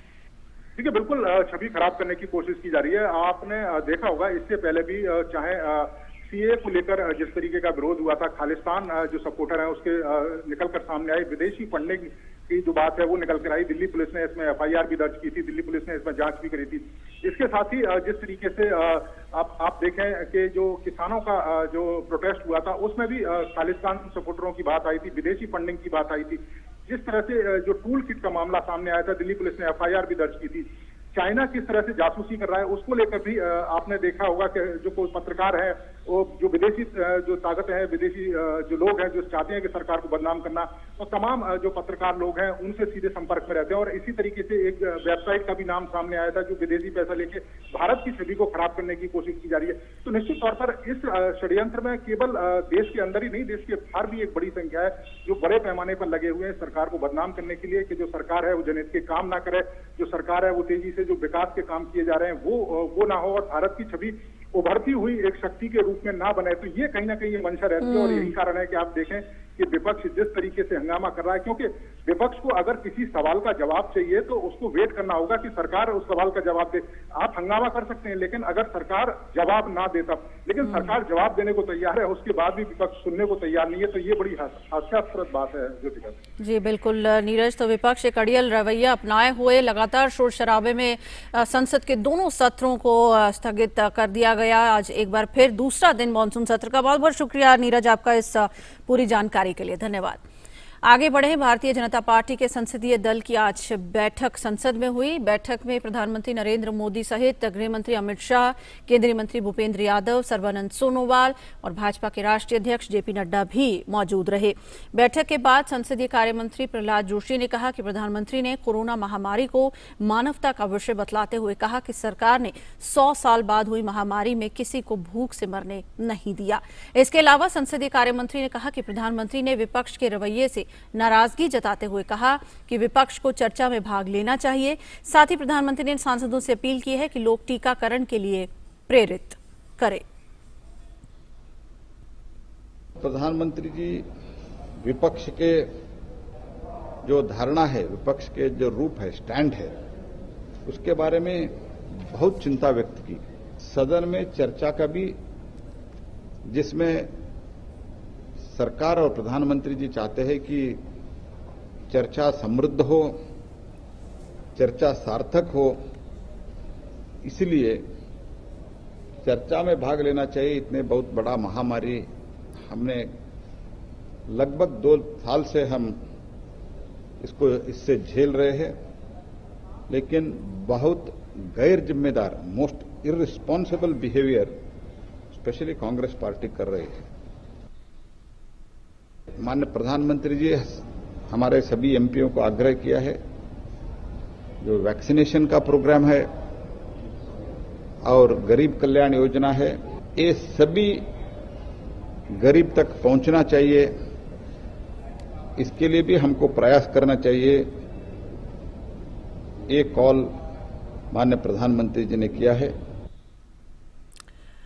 और इस पर और बात करते हैं, मेरे सहयोगी राजेश राज हमारे साथ जुड़ गए हैं। राजेश, गांव गरीब के विकास के लिए सरकार पहले दिन से प्रतिबद्ध है और भारतीय जनता पार्टी की जो संसदीय दल की आज की बैठक में ये संदेश एक बार फिर निकलकर सामने आया है। हाँ, देखिए ज्योतिका, जिस तरीके से प्रधानमंत्री नरेंद्र मोदी ने आज भारतीय जनता पार्टी संसदीय दल की बैठक को संबोधित करते हुए जो नाराजगी विपक्ष के प्रति जताया है, या कहीं ना कहीं यह दिखाता है कि वो लोकतंत्र के प्रति कितना संजीदगी दिखा रहे हैं। और उन्होंने स्पष्ट तौर पर कहा कि 4 महीने के बाद ये बैठक जो है वो आयोजित की गई है। कोविड प्रोटोकॉल की वजह से संसद में भीड़-भाड़ से बचने के लिए पिछले 2 सत्रों से बीजेपी भारतीय जनता पार्टी संसदीय दल की जो बैठक थी उसका आयोजन नहीं किया जा रहा था, लेकिन अभी काफी लंबे अंतराल के बाद आज ये बैठक आयोजित की गई, जिसमें बड़ी तादाद में भारतीय जनता पार्टी के तमाम सांसद, मंत्री, बीजेपी अध्यक्ष जेपी नड्डा, रक्षा मंत्री राजनाथ सिंह, गृह मंत्री अमित शाह समेत पूरा केंद्रीय मंत्रिमंडल इसमें पूरे जोश के साथ शामिल हुआ। और प्रधानमंत्री ने तमाम सांसदों से ये अपील की कि वो टीकाकरण अभियान हो चाहे गरीब कल्याण योजनाएं हो, इस योजनाओं का लाभ कैसे आम जन तक पहुंचे, इसके लिए उन्होंने प्रचार प्रसार करने और लोगों को अवेयर करने के लिए सांसदों से अपील की। वहीं लोगों को भी अपील की कि जब उनकी बारी आए तो वो टीकाकरण जरूर कराएं, जिससे कोरोना महामारी से लड़ने में उन्हें मदद मिलेगी। साथ ही उन्होंने इस बात का भी जिक्र किया, जो संसदीय कार्य मंत्री प्रहलाद जोशी हैं, उन्होंने जब बैठक के बाद पत्रकारों को संबोधित किया तो उन्होंने कहा कि प्रधानमंत्री ने स्पष्ट तौर पर कहा कि 100 साल के बाद जो महामारी ये आई है, जो पिछला महामारी 100 साल पहले हुआ था, उस महामारी में लोगों की मौत भूख से हुई थी। काफी लोग भूख की वजह से मरे, लेकिन इस बार जो हमने भूख से किसी को मरने नहीं दिया और 80 करोड़ लोगों तक मुफ्त अनाज पहुंचाने की जो है वो कवायद जो सरकार के द्वारा की गई, उसका लाभ 80 करोड़ लोगों तक पहुंचा। यह दिखाता है कि कहीं ना कहीं सरकार जो है वो गरीबों के लिए प्रतिबद्ध है। और मुझे याद है कि जब 2014 में प्रधानमंत्री नरेंद्र मोदी पहली बार चुनकर जब यहाँ आए थे, संसद के मंदिर पर उन्होंने माथा टेका और संसदीय दल के नेता के रूप में जब उनका पहला उद्बोधन हुआ था केंद्रीय कक्ष में, तो उन्होंने सेंट्रल हॉल में कहा था कि यह सरकार गरीबों की सरकार होगी, या गरीबों के लिए समर्पित सरकार होगी। उसकी कहीं ना कहीं रूपरेखा और उसकी बानगी आज की बैठक में देखने को मिली। और उन्होंने अपने सांसदों से स्पष्ट तौर पर यह निर्देश दिया कि गांव गरीब किसान की जो बात सरकार करती है, जैसे हम गरीब कल्याण योजनाओं की बात करते हैं, टीकाकरण अभियान की बात करते हैं, उसका लाभ अंतिम व्यक्ति तक कैसे पहुंचे, इसके लिए सांसद जागरूकता अभियान चलाएं, सांसद जो है लोगों को अवेयर करें और आम लोग जो है वो टीकाकरण अभियान में जरूर हिस्सा लें। जी राजेश, भुखमरी एक ऐसी समस्या है राजेश, दुनिया भर में बहुत से ऐसे देश हैं जो भले ही अच्छे कामों के लिए जाने जाते हो, लेकिन अगर वहाँ भुखमरी की दिक्कत है तो वो कहीं ना कहीं पिछड़ जाते हैं। और भारत ने जिस तरह से इस प्रॉब्लम को कंटेन किया है। सरकार ने 100 साल के बाद जिस तरह से इस महामारी के दौरान भी किसी को भूख से नहीं मरने दिया है, साफ तौर पर दर्शाता है कि जो तमाम योजनाओं का जो ऐलान होता है और जब वो ज़मीनी स्तर पर लागू हो जाती हैं तब उनका फायदा निकलकर सामने आता है और परिणाम स्वरूप हम सबके सामने है कि कोई भी भूख से हमारे देश में नहीं गया। हाँ, बिल्कुल आपने सही कहा। और मुझे याद है कि 2020 में जब मार्च में संसद सत्र चल रहा था और उस संसद सत्र को बीच में ड्रॉप कर जब लॉकडाउन का आह्वान किया गया, उस लॉकडाउन पीरियड से लेकर कई महीनों तक भारत सरकार ने गरीब लोगों को मुफ्त अनाज देने की बात करी। उस समय फूड एंड सप्लाई मिनिस्टर दिवंगत रामविलास पासवान थे, मैंने उनका इंटरव्यू भी किया था और उन्होंने ये उम्मीद जताई थी कि जो गरीब लोग हैं उनको मुफ्त राशन कार्ड, जो मुफ्त राशन उनको उपलब्ध कराया जाएगा। और जिन लोगों के पास राशन कार्ड नहीं थे उन लोगों को भी अनाज उपलब्ध कराने की जो सरकार की प्रतिबद्धता थी वो काबिले तारीफ थी। अब एक राष्ट्र एक राशन कार्ड का जो अभियान था वो लागू हो चुका है, जो कहीं ना कहीं गरीब लोगों को अनाज मुहैया कराने की दिशा में, देश को अनाज संपन्न बनाने की दिशा में, गरीबों को अनाज संपन्न बनाने की दिशा में आगे बढ़ता हुआ दिख रहा है। और इस भारतीय जनता पार्टी की बैठक में प्रधानमंत्री मोदी ने जिस तरीके से गरीबों के प्रति सरकार को संबद्ध किया है, उन्होंने अपने संगठन को संबद्ध किया है, वह काबिले तारीफ है। और उन्होंने अपने सांसदों से ये निर्देश भी दिए हैं कि वो गरीबों के बीच जाएं, वो गरीबों के लिए जागरूकता अभियान चलाएं और लोगों को जागरूक करें कि वो टीकाकरण अभियान में हिस्सा लें और तमाम तरह की जो योजनाएं हैं उसका लाभ मिले। लेकिन उन्होंने इस बात का भी जिक्र करना नहीं छोड़ा कि विपक्ष जो है कोविड जैसे महामारी में भी चर्चा से भाग रहा है। और संसदीय कार्य मंत्री ने कहा कि हम कोविड पर अभी चर्चा के लिए तैयार है, बशर्ते कि विपक्ष जो है वो चर्चा के लिए तैयार हो। जी राजेश, तो हम सबसे पहले कोविड पर चर्चा शुरू कराएं। जी राजेश, मैं अगला सवाल यही करना चाह रही थी कि विपक्ष का जिस तरह का जो रवैया निकलकर सामने आ रहा है, तमाम योजनाएं हर नागरिक तक पहुंच रही हैं, वैक्सीनेशन ड्राइव में हम नए नए रिकॉर्ड स्थापित कर रहे हैं। पिछले करीबन 2 साल में जब से कोविड काल की शुरुआत हुई है, हमने जिस तरह से आत्मनिर्भरता दिखाई है पूरी दुनिया जानती है। वैक्सीन सिर्फ देश ही नहीं विदेशों तक भी पहुंची है। ऐसे में मॉनसून सत्र से ठीक एक दिन पहले इस तरह का मुद्दा उठा देना जिसका कोई आधार नहीं, निराधार मुद्दा है। मैं अभी नीरज से भी बात कर रही थी, सिर्फ और सिर्फ सरकार की छवि खराब करने की कोशिश की जा रही है विपक्ष की ओर से। इसी बात का जिक्र संसदीय कार्य मंत्री प्रहलाद जोशी ने किया और कहा कि पिछले 2 वर्षों से लगातार जो है सदन के अंदर बेवजह अवरोध पैदा करने की कोशिश की जा रही है। विपक्ष चाहे सवाल पूछे, विपक्ष चाहे सरकार को घेरे, हम उसका जवाब देंगे। अगर जवाब से वो संतुष्ट ना हो फिर सरकार कटघरे में खड़े हो सकती है। लेकिन बिना सवाल किए, बिना सरकार से सवाल पूछे सदन को बाधित करना, यह करोड़ जो देश की जनता द्वारा चुने हुए जो प्रतिनिधि हैं उनका भी अपमान है। और देश की भोली भाली जनता जो हजारों किलोमीटर से दूर जो अपने प्रतिनिधियों को चुनकर जो संसद भेजती है, उन्हें सवाल पूछने का मौका नहीं मिलता और करोड़ों रुपए की बर्बादी होती है। या कहीं ना कहीं ज्योतिका चिंता का विषय है। निश्चित तौर पर संसद जो है चर्चा के लिए है, जहां असहमतियों के बीच कई बार सहमति के रास्ते भी निकलते हैं। तो मुझे लगता है कि तमाम जो विपक्ष के लोग हैं उनको भी असहमति का रास्ता छोड़कर सरकार से सवाल पूछना चाहिए और सरकार जो है वो जवाब देने के लिए हर विषय पर तैयार है। और लगातार प्रहलाद जोशी का यही कहना था कि प्रधानमंत्री ने भी इसी बात को लेकर नाराजगी जताई कि विपक्ष का, खासकर कांग्रेस का जो रवैया है वो बहुत निराशाजनक है, बहुत चिंतनीय है। और जिस तरीके से बेवजह किसी मुद्दे को तुल देने की कोशिश की जा रही है, यह लोकतंत्र के लिए एक खतरनाक प्रवृत्ति है। इस तरह से नहीं होना चाहिए, क्योंकि डेमोक्रेसी में जितना सत्ता की अहमियत है उतनी विपक्ष की अहमियत है। और सरकार लगातार कई बैठकों का दौर चलाकर, चाहे वो सरकार के द्वारा सर्वदलीय बैठक का आयोजन हो या फिर सभापति राज्यसभा वेंकैया नायडू के द्वारा सर्वदलीय बैठक हो या लोकसभा के स्पीकर ओम बिरला के द्वारा सर्वदलीय बैठक हो, तमाम बैठकों में यह आह्वान किया गया विपक्ष से कि आप सवाल पूछें, सरकार के साथ रचनात्मक सहयोग कर सदन को चलाएं। लेकिन जिस तरीके से विपक्ष का अड़ियल रवैया है उससे कहीं ना कहीं यह दिख रहा है कि जो आने वाले दिनों में अगर गतिरोध बरकरार रहा इसी तरह से, तो सदन का जो बेशकीमती समय है वह बर्बाद हो जाएगा।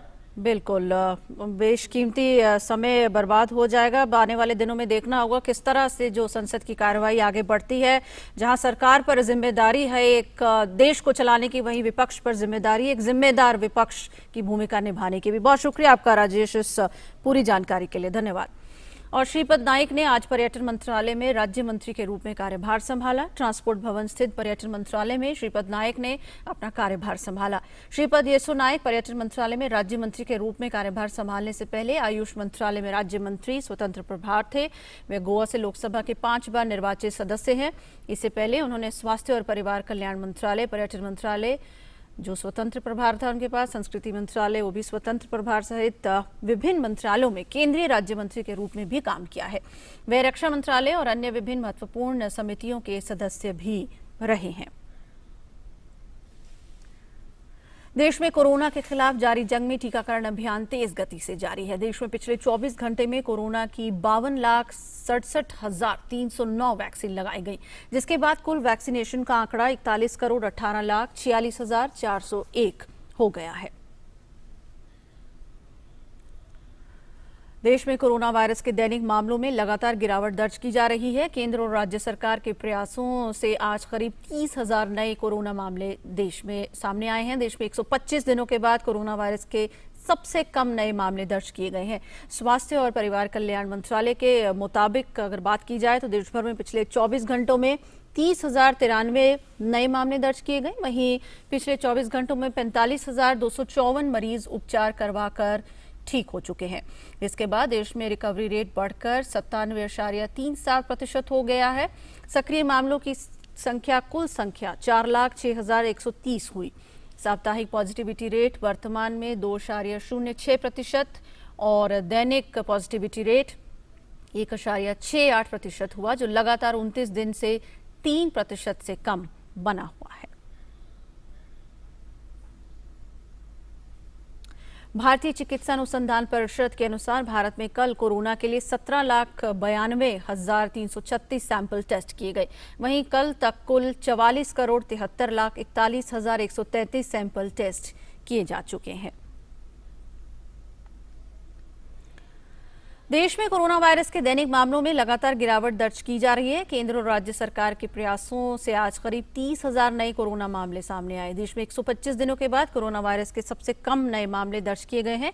स्वास्थ्य और परिवार कल्याण मंत्रालय के मुताबिक देश भर में पिछले 24 घंटों में 30,093 नए मामले दर्ज किए गए, जैसे कि हमने आपको बताया। वहीं पिछले 24 घंटों में 45,254 मरीज उपचार कराकर ठीक भी हो चुके हैं। केरला का रुख कर लेते हैं। सुप्रीम कोर्ट में बकरीद त्योहार से पहले कोरोना पाबंदियों में ढील देने के केरल सरकार के फैसले के खिलाफ जनहित याचिका पर सुनवाई शुरू हो गई है। कल केरल सरकार ने इस मामले में सुप्रीम कोर्ट में जवाब दाखिल करते हुए बकरीद पर बाजार और दुकानें खोलने के लिए दी गई 3 दिन की ढील का बचाव किया है। केरल सरकार ने जवाब दाखिल करते हुए कहा कि प्रतिबंध और आर्थिक मंदी लोगों के जीवन को गंभीर रूप से प्रभावित कर रही है। केरल के मुख्य सचिव वीपी जॉय द्वारा सुप्रीम कोर्ट में दायर एक हलफनामे में स्पष्ट किया गया, लॉकडाउन हमेशा के लिए नहीं चल सकता। मंदी से परेशान व्यापारियों को राहत देने के लिए त्योहार पर दुकान खोलने की इजाजत दी गई है। सुप्रीम कोर्ट ने केरल सरकार के इस रुख पर नाराजगी व्यक्त की। कोर्ट ने इस मामले में कहा कि कांवड़ यात्रा में दिए गए हमारे आदेश का केरल सरकार पालन करे। इसमें कोर्ट ने लोगों के जीवन और स्वास्थ्य के अधिकार को सर्वोपरि माना है। और इस पर और बात करने के लिए विकास सारथी हमारे साथ जुड़ गए हैं। विकास, आज क्या कुछ फैसला होने की उम्मीद है अगर हम स्थिति पर नजर डालें? ज्योतिका, इस मामले में कोर्ट ने अपना आदेश दे दिया है। हालांकि कोर्ट ने अधिसूचना को पूरी तरह से खारिज नहीं किया, लेकिन जैसा आप बता रही थी कि कोर्ट ने ये दोहराया कि कांवड़ यात्रा के मामले में जो आदेश दिया है कोर्ट ने, उसी पर केरल सरकार भी आगे चले। केरल सरकार भी उन्हीं जिन चीजों को सुप्रीम कोर्ट ने रेखांकित किया था उनका पालन करे। यानी अब यहाँ पर एक बात ये थी कि केरल सरकार ने ABCD 4 वर्गों में जगहों को बांटा था और संक्रमण दर के हिसाब से A में सबसे ज्यादा छूट, B में उससे कम, C में उससे कम और D में रिस्ट्रिक्शंस कुछ देने जारी रखने का फैसला किया था। तो कोर्ट ने इस बात पर आपत्ति जताई कि D कैटेगरी में बहुत ज्यादा संक्रमित इलाके आते हैं, बावजूद इसके वहां रियायत दी जा रही है। इस पर कोर्ट ने नाखुशी जताई। अब केरल सरकार को एक स्पष्ट संदेश सुप्रीम कोर्ट ने दे दिया है कि वो जो भी कार्रवाई कर रही है इस मामले में, उसमें किसी भी तरह से लोगों को संक्रमण होने की आशंका नहीं होनी चाहिए। यानी अगर कुछ दुकानें खोली भी जा रही हैं तो वहां पर किसी भी तरह का वायलेशन नहीं हो, वरना कोर्ट इस पर आगे भी कार्रवाई करेगा। हालांकि जिस तरह से कोर्ट ने डी कैटेगरी को लेकर के टिप्पणियां की हैं, क्या उन पर कोर्ट खुद रोक लगाएगा? वहां पर दुकानों को खोलने को लेकर के विस्तृत आदेश आने के बाद साफ हो पाएगा।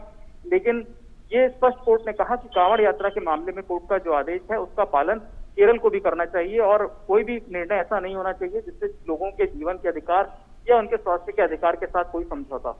जी विकास, अब जिस तरह से देखें फैसला जो भी आए और जिस कैटेगरी में भी पूरे राज्य को बांटा गया है, सरकार अपनी तरफ से काम करे, लेकिन यहाँ पर जिम्मेदारी हम सभी लोगों की बन जाती है, जनाधार की हो जाती है कि हम जो कोविड प्रोटोकॉल्स हैं उनको कितनी सख्ती से अपनाते हैं और जो लागू रूल्स एंड रेगुलेशंस हैं उनको कितनी सख्ती से हम फॉलो करते हैं।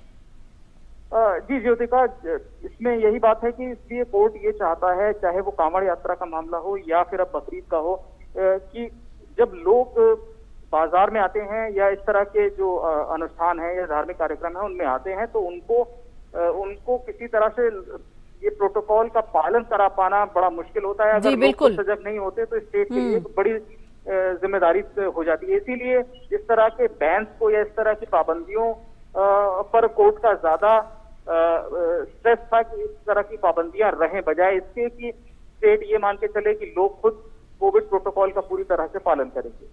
जी विकास, एक बड़ा चैलेंज है राज्य के सामने। बहुत बहुत शुक्रिया आपका इस पूरी जानकारी के लिए। उत्तराखंड सरकार ने कुछ सुविधाओं के साथ कोविड कर्फ्यू एक सप्ताह के लिए और बढ़ा दिया है। राज्य के भीतर यात्रा करने वालों को नेगेटिव RT-PCR या रैपिड एंटीजन टेस्ट रिपोर्ट अब नहीं दिखाना होगा। दुकानें और बाजार सुबह 8 बजे से रात के 9 बजे तक सप्ताह में 6 दिन खुले रहेंगे। इससे पहले दुकानें खुलने का समय सुबह 8 बजे से शाम 7 बजे तक का था। प्रशासन ने वाटर पार्कों को भी 50% की क्षमता के साथ खोलने की अनुमति दे दी है।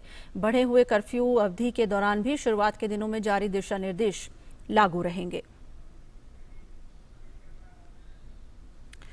पश्चिम बंगाल सरकार ने कोविड-19 स्थिति के मद्देनजर अन्य राज्यों से हवाई जहाज से आने वाले यात्रियों के लिए नई गाइडलाइंस जारी की हैं। इसके तहत सभी यात्रियों को कोविड के दोनों टीके का प्रमाण पत्र या फिर RT-PCR नेगेटिव रिपोर्ट अनिवार्य रूप से दिखानी होगी। वहीं RT-PCR टेस्ट रवाना होने से 72 घंटे पहले का होना चाहिए। इसके पहले ये नियम केवल सर्वाधिक प्रभावी 5 राज्यों के लिए लागू किया गया था।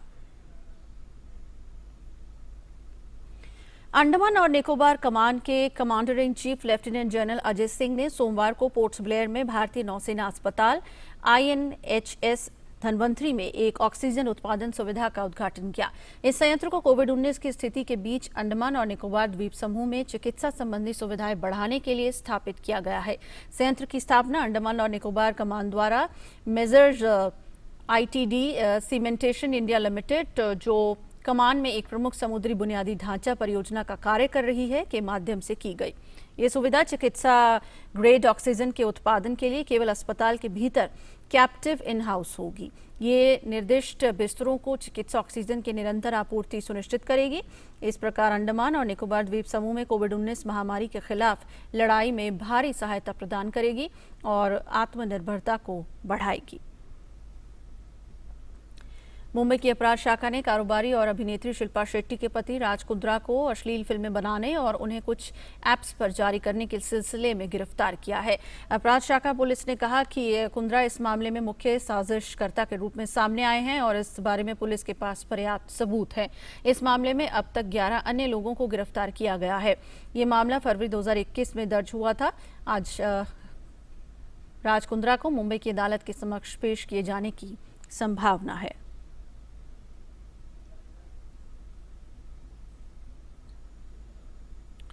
दक्षिण पश्चिम मानसून के कारण आज भी देश के कई हिस्सों में बारिश का सिलसिला जारी रहेगा। मौसम विभाग ने आज आने वाले दिनों में और बारिश की भविष्यवाणी की है। अगले 24 घंटों के दौरान हरियाणा, दिल्ली, जम्मू कश्मीर, उत्तराखंड, हिमाचल प्रदेश, पश्चिम बंगाल, सिक्किम, अंडमान और निकोबार द्वीप राजस्थान, कर्नाटक, उत्तर प्रदेश, बिहार, मध्य प्रदेश और महाराष्ट्र में मध्यम से भारी बारिश हो सकती है। कल हुई बारिश से सबसे ज्यादा प्रभावित मुंबई और दिल्ली रही।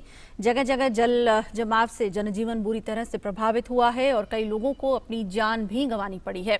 महाराष्ट्र के लिए मौसम विभाग ने पूर्वानुमान जताते हुए मुंबई, ठाणे, पालघर, रायगढ़, रत्नागिरी और सिंधुदुर्ग जिलों के लिए तथा पुणे, सतारा और कोल्हापुर के लिए अगले 24 घंटों में अत्यधिक भारी वर्षा के लिए रेड अलर्ट जारी किया है। साथ ही मौसम विभाग ने 20 जुलाई से 23 जुलाई तक इन जिलों के लिए ऑरेंज अलर्ट भी जारी किया। राज्य के बाकी हिस्सों में अगले 5 दिनों में अलग अलग स्थानों पर भारी बारिश और हल्की से मध्यम बारिश होने की संभावना है। मुंबई, ठाणे, नवी मुंबई और आसपास के इलाकों में पिछले 24 घंटों में भारी से अत्यधिक भारी बारिश हुई। ठाणे, नवी मुंबई और रायगढ़ के इलाकों की तरफ बारिश काफी तीव्र गति से हुई। कल रात से मुंबई में बारिश में काफी कमी आई है और सभी जगह स्थिति सामान्य हो गई है। मुंबई के निचले इलाकों में कहीं भी जल जमाव की खबर नहीं है और यातायात सामान्य रूप से जारी है। कल्याण में रेल पटरी पर पानी जमा होने के कारण से रेल सेवा बाधित हुई थी, लेकिन अब मेन लाइन पर रेल सेवा सामान्य हो गई है। इसके अलावा मौसम विभाग ने आज मुंबई, ठाणे, पालघर, रायगढ़, सिंधुदुर्ग, पुणे, कोल्हापुर और सतारा जिलों में कुछ जगहों पर भारी से भारी बारिश का पूर्वानुमान जताया है। महाराष्ट्र के इन इलाकों के लिए मौसम विभाग ने ऑरेंज अलर्ट जारी किया है। राज्य में बाकी जगहों पर सामान्य बारिश होने की संभावना है। आज मुंबई के दक्षिणी हिस्से में सुबह सुबह बारिश हुई। मौसम विभाग ने राष्ट्रीय राजधानी दिल्ली में आज मध्यम दर्जे की बारिश जारी रहने और कुछ अलग अलग स्थानों पर तेज बारिश होने की उम्मीद जताई है। मौसम विभाग ने गरज चमक के साथ वर्षा होने के कारण फिसलन वाली सड़कों और यातायात बाधित होने को लेकर परामर्श जारी किया है। दिल्ली में कल शाम 5:30 बजे तक 38.4 मिलीमीटर बारिश दर्ज की गई। बारिश के कारण दिल्ली में तापमान सामान्य से 8 डिग्री तक लुढ़क गया। मौसम विभाग ने आज और कल भी बारिश रहने की संभावना जताई है। वहीं मौसम विभाग ने उत्तर प्रदेश में छिटपुट स्थानों पर भारी बारिश होने की संभावना जताई है। कल राज्य के पूर्वी हिस्सों में कई स्थानों पर और पश्चिमी क्षेत्र के अधिकांश हिस्सों में हल्की से मध्यम मानसूनी बारिश हुई। मौसम विभाग के अनुसार महीने के आखिरी तक 250 से 300 मिलीमीटर बारिश हो सकती है। साथ ही भारतीय मौसम विभाग ने 22 जुलाई तक के लिए प्रदेश के कई इलाकों में भारी बारिश और आकाशीय बिजली गिरने की चेतावनी जारी की है। उत्तराखंड का रुख करें तो 13 जिलों में भारी से अत्यधिक भारी बारिश का रेड अलर्ट जारी किया गया है। इसमें हिमाचल प्रदेश के कुछ जिले भी शामिल हैं। मौसम विभाग ने पहले ही 19 जुलाई से 21 जुलाई तक पूरे राज्य में भारी बारिश की संभावना जताई थी। कर्नाटक के कई हिस्सों में पिछले 2 दिनों से लगातार बारिश जारी है। मौसम विभाग ने 24 जुलाई तक राज्य के तटीय जिलों में लगातार बारिश की चेतावनी जारी की है। उत्तर कर्नाटक के 16 जिलों सहित मलनाड इलाके में गरज के साथ बारिश का पूर्वानुमान जताया गया है। साथ ही इस इलाके के लिए आज येलो अलर्ट भी जारी किया गया है। कल बीदर जिले में सुबह से कुछ घंटों में भारी बारिश हुई। साथ ही रायचूर जिले और बेल्लारी में भी तेज छींटों के साथ बारिश हुई। शिवमोगा जिले में भी 2 दिनों की भारी बारिश के बाद कल बारिश कुछ कम हुई, जबकि कोडागू जिले में कल अच्छी बारिश हुई। पंजाब के अमृतसर में आज सुबह बारिश हुई। मौसम विभाग ने आज अमृतसर में बादल छाए रहने के साथ हल्की बारिश होने की भविष्यवाणी की थी। अमृतसर में हुई बारिश से लोगों को गर्मी से कुछ राहत मिली है।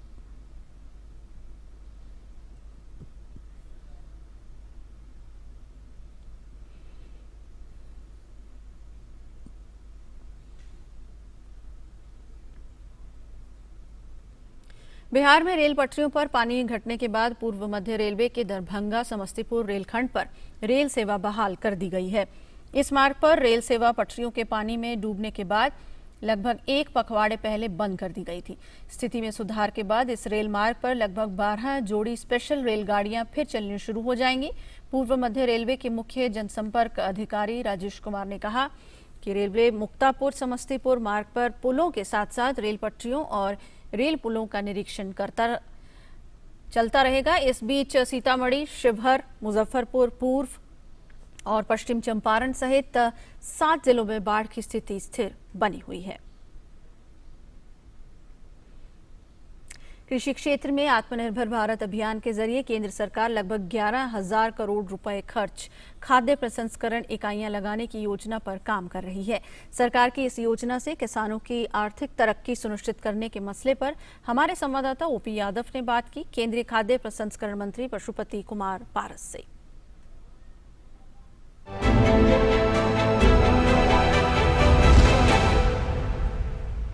बिहार से लोकसभा सांसद पशुपति कुमार पारस जी को बतौर कैबिनेट मंत्री खाद्य प्रसंस्करण मंत्रालय की जिम्मेदारी मिली है।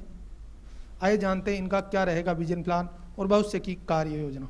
आपकी क्या प्राथमिकताएं रहेगी? सबसे पहले तो मैं माननीय प्रधानमंत्री जी को बहुत बहुत आभार व्यक्त करता हूं। उन्होंने मुझ पर विश्वास किया। ये किसान से रिलेटेड विभाग है। प्रधानमंत्री नरेंद्र मोदी जी आत्मनिर्भर भारत अभियान के एक भाग के रूप में खाद्य प्रसंस्करण उद्योग के लिए नई लिंक प्रोत्साहन योजना लागू की है। इस पर लगभग 11 करोड़ रुपया खर्च का अनुमान है। भविष्य में किसानों की आर्थिक तरक्की सुनिश्चित करने से काफ़ी मदद मिलेगा। सरकार 10,000 FPO संगठन बना रही है। कृषि से जुड़े हुए कोई खाद्यान्न हो या सीरियल्स हो, उनको वाजिब दाम नहीं मिलते, लेकिन उनका प्रसंस्करण करने के बाद वो महंगे दामों में कंपनियां बेचती है। अब आपको जिम्मेदारी मिली है तो आपके अंदर जो एक संवेदना रहती है गरीबों के कल्याण के प्रति, अब आप किस तरह देखेंगे इसको? करीब करीब 2 लाख टन अनाज पूरी प्रति वर्ष बर्बाद हो जाता था। उसी तरह से फल है, आलू है, जितना भी सब है फसल, तो उसको प्रोसेसिंग किया जाता है। खाद्य प्रोसेसिंग का सेंस ये है कि उसको प्रोसेसिंग करके उसको बंद डब्बा में हम लोग बनवाते हैं, कंपनी बनाती है। और वही सामान जो मार्केट में 5 रुपये में बिकता था, वो फूड प्रोसेसिंग होने के बाद वही उसी का कीमत 2 गुना 3 गुना 4 गुना मार्केट में जाता है, जिससे किसान को अधिक से अधिक लाभ पहुंचता है। काफ़ी सारे युवा है, पढ़े लिखे हैं, रोजगार नहीं मिल पा रहा, ऐसे में उनकी आपसे उम्मीदें बढ़ी है कि खाद्य प्रसंस्करण उद्योग लगेंगे, मेगा फूड पार्क लगेंगे, कोल्ड स्टोरेज आएंगे वहाँ पे, तो उनको रोजगार मिलेगा, कारोबार मिलेगा। तो किस तरह आप देखते हैं इसको? इसमें काफ़ी बेरोजगार लोगों के लिए काफ़ी उम्मीदें हैं। तो ये केंद्रीय खाद्य एवं प्रसंस्करण मंत्री पशुपति कुमार पारस, जिनका मानना है कि प्रधानमंत्री जी ने उनको जो जिम्मेदारी दी है उसको न केवल पूरी ईमानदारी और निष्ठा के साथ निभाएंगे, बल्कि जमीनी स्तर पर नई नई नीतियां और योजनाएं बनाकर आम जन को उनका फायदा दिलाकर देश के गांव, गरीब और किसानों का कल्याण करने का महत्वपूर्ण प्रयास भी करेंगे। मेरे सहयोगी कैमरामैन भीम सिंह के साथ मोपी यादव, DD न्यूज, दिल्ली।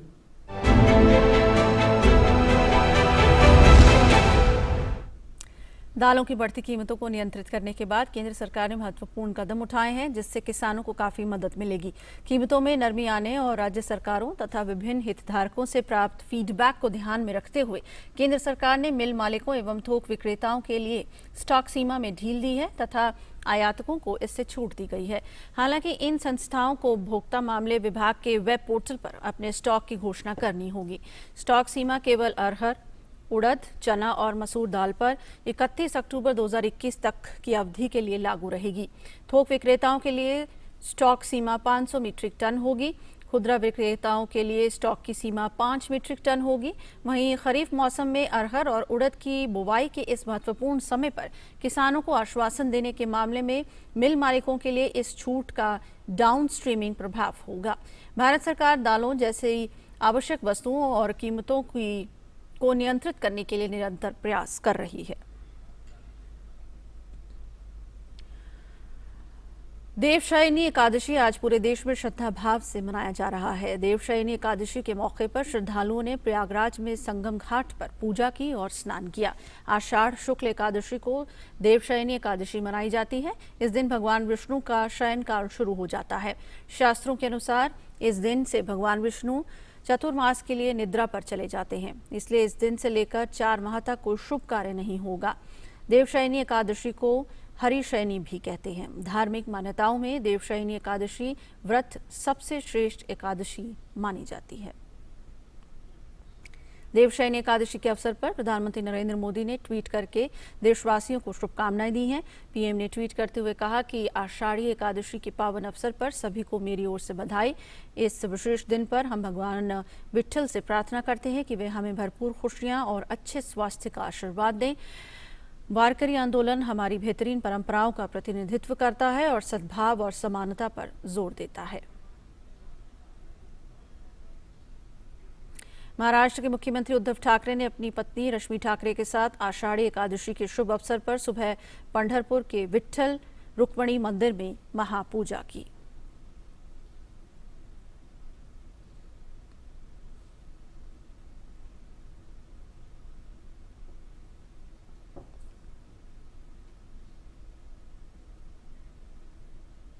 उड़ीसा में पुरी में भगवान जगन्नाथ की वापसी यात्रा का महोत्सव आज हो रहा है। भाई बहन के साथ रत्न वेदी से जन्म वेदी के लिए 9 दिवसीय गुंडिचा यात्रा पर निकले महाप्रभु जगन्नाथ जी की आज रत्न वेदी के लिए वापसी होगी, जिसे स्थानीय भाषा में बाहुड़ा यात्रा कहा जाता है। रथ यात्रा की ही तरह महाप्रभु की बाहुड़ा यात्रा होती है। लगातार दूसरे वर्ष महामारी के बीच यात्रा को सुचारू आयोजित करने के लिए व्यापक प्रबंध किए गए हैं। स्थानीय प्रशासन ने पुरी में यात्रा के आसपास के क्षेत्रों में कर्फ्यू लगा दिया है। छतों से यात्रा देखने पर भी रोक लगाई गई है और सभी प्रवेश स्थान सील कर दिए गए हैं। यहां तक कि वापसी यात्रा के रथ वे ही लोग खींचेंगे जो कोविड जांच में नेगेटिव पाए गए हैं। हालांकि श्रद्धालुओं के लिए इस वापसी यात्रा का टेलीविजन पर सीधा प्रसारण किया जाएगा।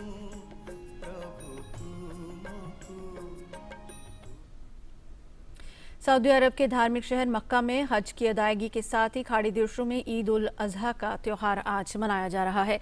इस्लामिक कैलेंडर के हिसाब से ईद उल जुहा यानी बकरीद का त्यौहार 12वें महीने की 10 तारीख को मनाया जाता है।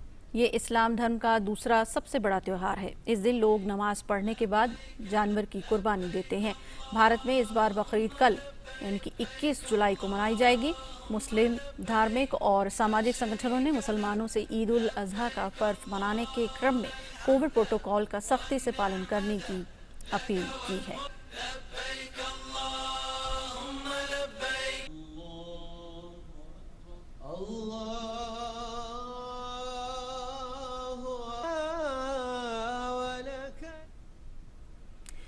जेईई मेन परीक्षा 2021 के तीसरे सत्र की आज से शुरुआत हुई। पहले ये परीक्षा अप्रैल में होनी थी, लेकिन कोरोना महामारी की वजह से इसे स्थगित करना पड़ा था।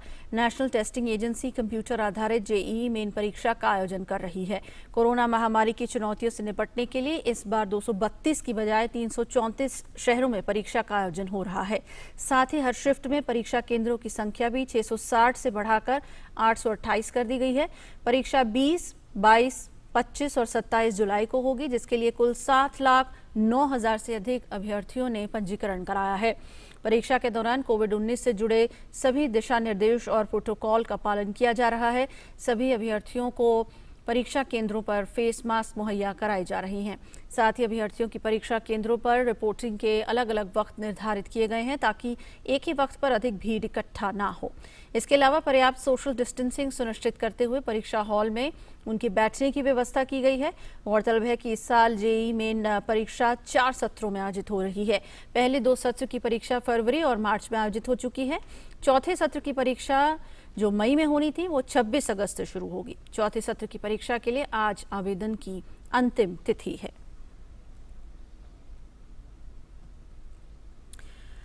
कमजोर वैश्विक संकेतों से आज सप्ताह के दूसरे कारोबारी दिन यानी मंगलवार को शेयर बाजार की शुरुआत लाल निशान पर हुई। बॉम्बे स्टॉक एक्सचेंज का प्रमुख इंडेक्स सेंसेक्स 120.52 अंक नीचे 52,432.88 के स्तर पर खुला। नेशनल स्टॉक एक्सचेंज का निफ्टी 48.45 अंकों की गिरावट के साथ 15,703.95 के स्तर पर खुला।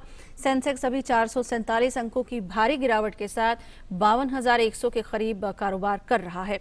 वहीं निफ्टी भी 152 अंकों की गिरावट के साथ 15,600 के करीब कारोबार कर रहा है। केंद्रीय सूचना एवं प्रसारण मंत्री अनुराग ठाकुर ने राष्ट्रपति रामनाथ कोविंद से आज मुलाकात की।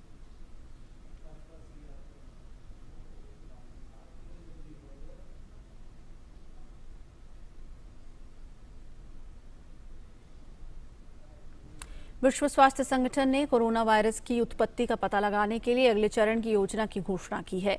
इस योजना में चीन सहित जांच के लिए 5 क्षेत्र शामिल हैं। WHO के नेतृत्व वाली एक टीम ने मार्च में वुहान का दौरा किया था। टीम के सदस्य कोरोना वायरस की उत्पत्ति का पता लगाने के लिए 4 हफ्ते तक वहां जांच पड़ताल करते रहे, लेकिन इस दौरान चीनी शोधकर्ता उनके साथ साई की तरह साथ बने रहे।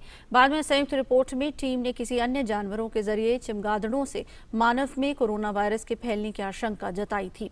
जांच के अगले चरण में मनुष्यों में इस वायरस के पहले मामले की विस्तार से या इसके लिए कौन से पशु जिम्मेदार हैं, ये पता लगाने की कोशिश की जाएगी।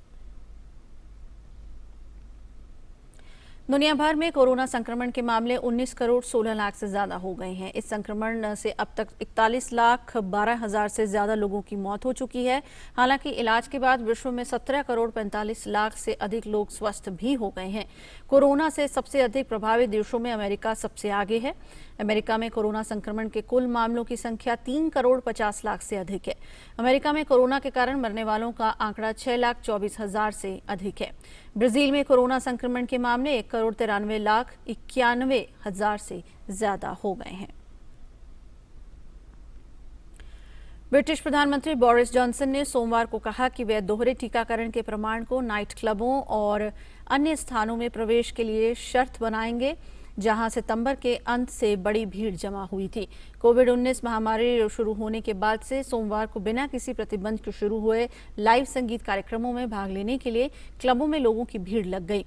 ब्रिटिश सरकार ने इंग्लैंड में नाइट क्लबों को फिर से खोल दिया है और लगभग सभी कोरोना वायरस उपायों को इस उम्मीद के साथ रोक दिया है कि सामूहिक टीकाकरण कोविड-19 की एक और घातक लहर को बचाव करेगा। ब्रिटेन ने सोमवार को इंग्लैंड में कोविड-19 के कारण 1 साल से अधिक समय से जारी लॉकडाउन प्रतिबंधों को समाप्त कर दिया है। ब्रिटेन में कोविड-19 से मरने वालों का आंकड़ा 1,28,708 है। कोरोना से हुई मौतों के मामले में ब्रिटेन दुनिया में 7वें स्थान पर है। और बोलीविया में कोविड टीकाकरण अभियान बड़े पैमाने पर किया जा रहा है। कोविड-19 के प्रसार को रोकने के लिए सोमवार को राजधानी लापाज के हजारों निवासियों ने कोविड-19 टीकाकरण की अपनी पहली खुराक ली।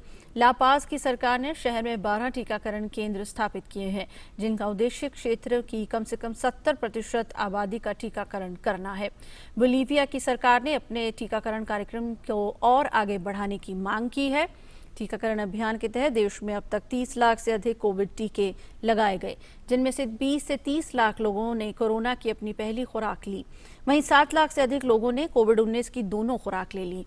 बोलीविया में कोरोना वायरस संक्रमण के मामले 4,62,000 से अधिक हैं।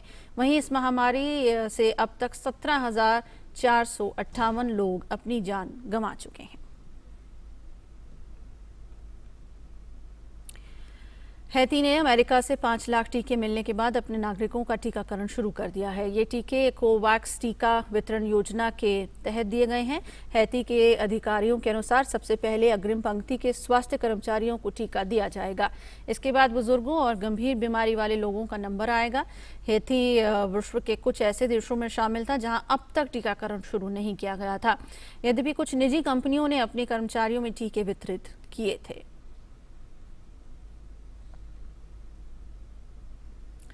पिछले साल कोरोना पर काबू रखने में सफल रहे क्यूबा में इस बार महामारी का प्रकोप देखा जा रहा है। इसकी वजह से स्वास्थ्य सेवाओं पर दबाव बढ़ गया है और कई विरोध प्रदर्शन भी हुए हैं। क्यूबा के तहत बहुत से लोग सरकार के अर्थव्यवस्था और महामारी के मोर्चे पर नाकाम रहने से नाराज हैं। क्यूबा में पिछले सप्ताह प्रति 1 मिलियन आबादी पर कोरोना के 4,000 मामले सामने आए हैं। ये विश्व में औसत अनुपात से 9 गुना अधिक है। महामारी से निपटने में नाकामी की वजह से 11 जुलाई को क्यूबा में हजारों लोगों का विरोध प्रदर्शन देखा गया था।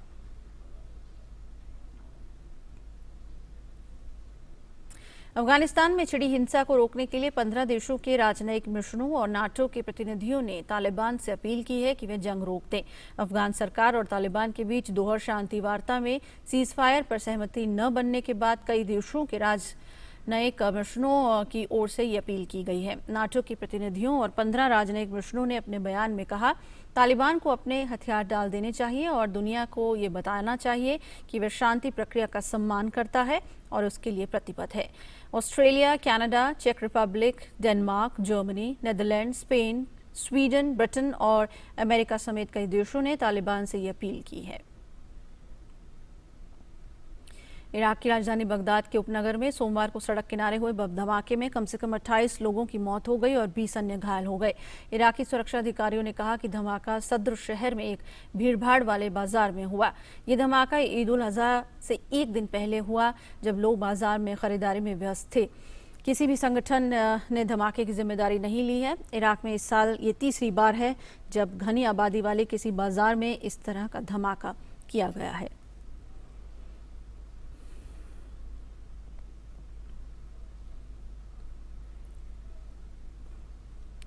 पश्चिमी यूरोप के कई हिस्सों में आई बाढ़ के कारण अब तक करीब 196 लोगों की मौत हो चुकी है, वहीं सैकड़ों लोग लापता हैं।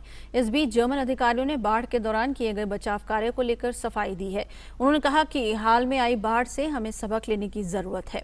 बाढ़ग्रस्त इलाके में प्रशासन द्वारा लगातार राहत कार्य का संचालन किया जा रहा है।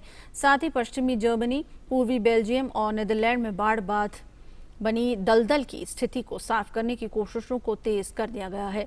वहीं बाढ़ के बाद सबसे बुरी तरह से प्रभावित जर्मन क्षेत्र राइनलैंड पैलेटिनेट में अब तक 117 लोगों की मौत की पुष्टि हुई है, जबकि पड़ोसी राज्य नॉर्थ राइन वेस्टफेलिया में 47 लोगों के मारे जाने की खबर है। बाढ़ के कारण अनेक मकान नष्ट हो गए हैं और बिजली आपूर्ति बाधित हुई है। जर्मनी में बाढ़ से प्रभावित क्षेत्रों के लिए राहत पैकेज का ऐलान किया जा सकता है। जर्मनी वित्त मंत्री ओलाफ स्कोल्स कल होने वाली कैबिनेट की बैठक में राहत पैकेज का प्रस्ताव कैबिनेट में पेश करेंगे। भारत और श्रीलंका के बीच 3 एकदिवसीय अंतर्राष्ट्रीय क्रिकेट मैचों की श्रृंखला का दूसरा मैच आज कोलंबो में खेला जाएगा। मैच भारतीय समयानुसार दोपहर बाद 3 बजे से शुरू होगा। भारत ने रविवार को पहला मैच 7 विकेट से जीता था। भारत आज जीत के साथ श्रृंखला में 2-0 की अपराजय बढ़त लेना चाहेगा। तीसरा और अंतिम मैच 23 जुलाई को खेला जाएगा। दोनों टीमें 25 जुलाई से 3 2020 अंतर्राष्ट्रीय क्रिकेट मैच भी खेलेंगी।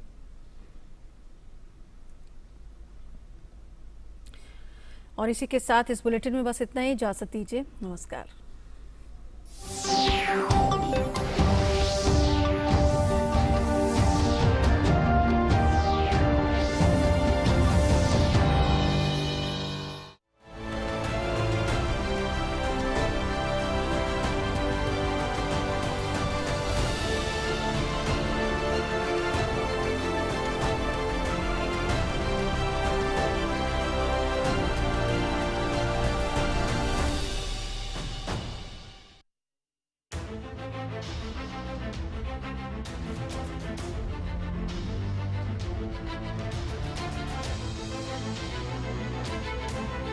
मन की बात। माननीय प्रधानमंत्री श्री नरेंद्र मोदी भारत की जनता से साझा करेंगे अपने मन की बात रविवार 25 जुलाई सुबह 11 बजे। आप भी माननीय प्रधानमंत्री के मन की बात का हिस्सा बन सकते हैं। इसके लिए आप अपने सुझाव 22 जुलाई तक टोल फ्री नंबर 1800-117800 पर रिकॉर्ड कर सकते हैं या माईगॉव के ओपन फोरम में पोस्ट कर सकते हैं। तो याद रखें, रविवार 25 जुलाई सुबह 11 बजे मन की बात।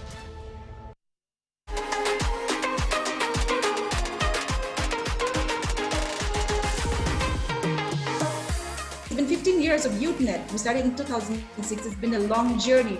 Every day is still a learning process.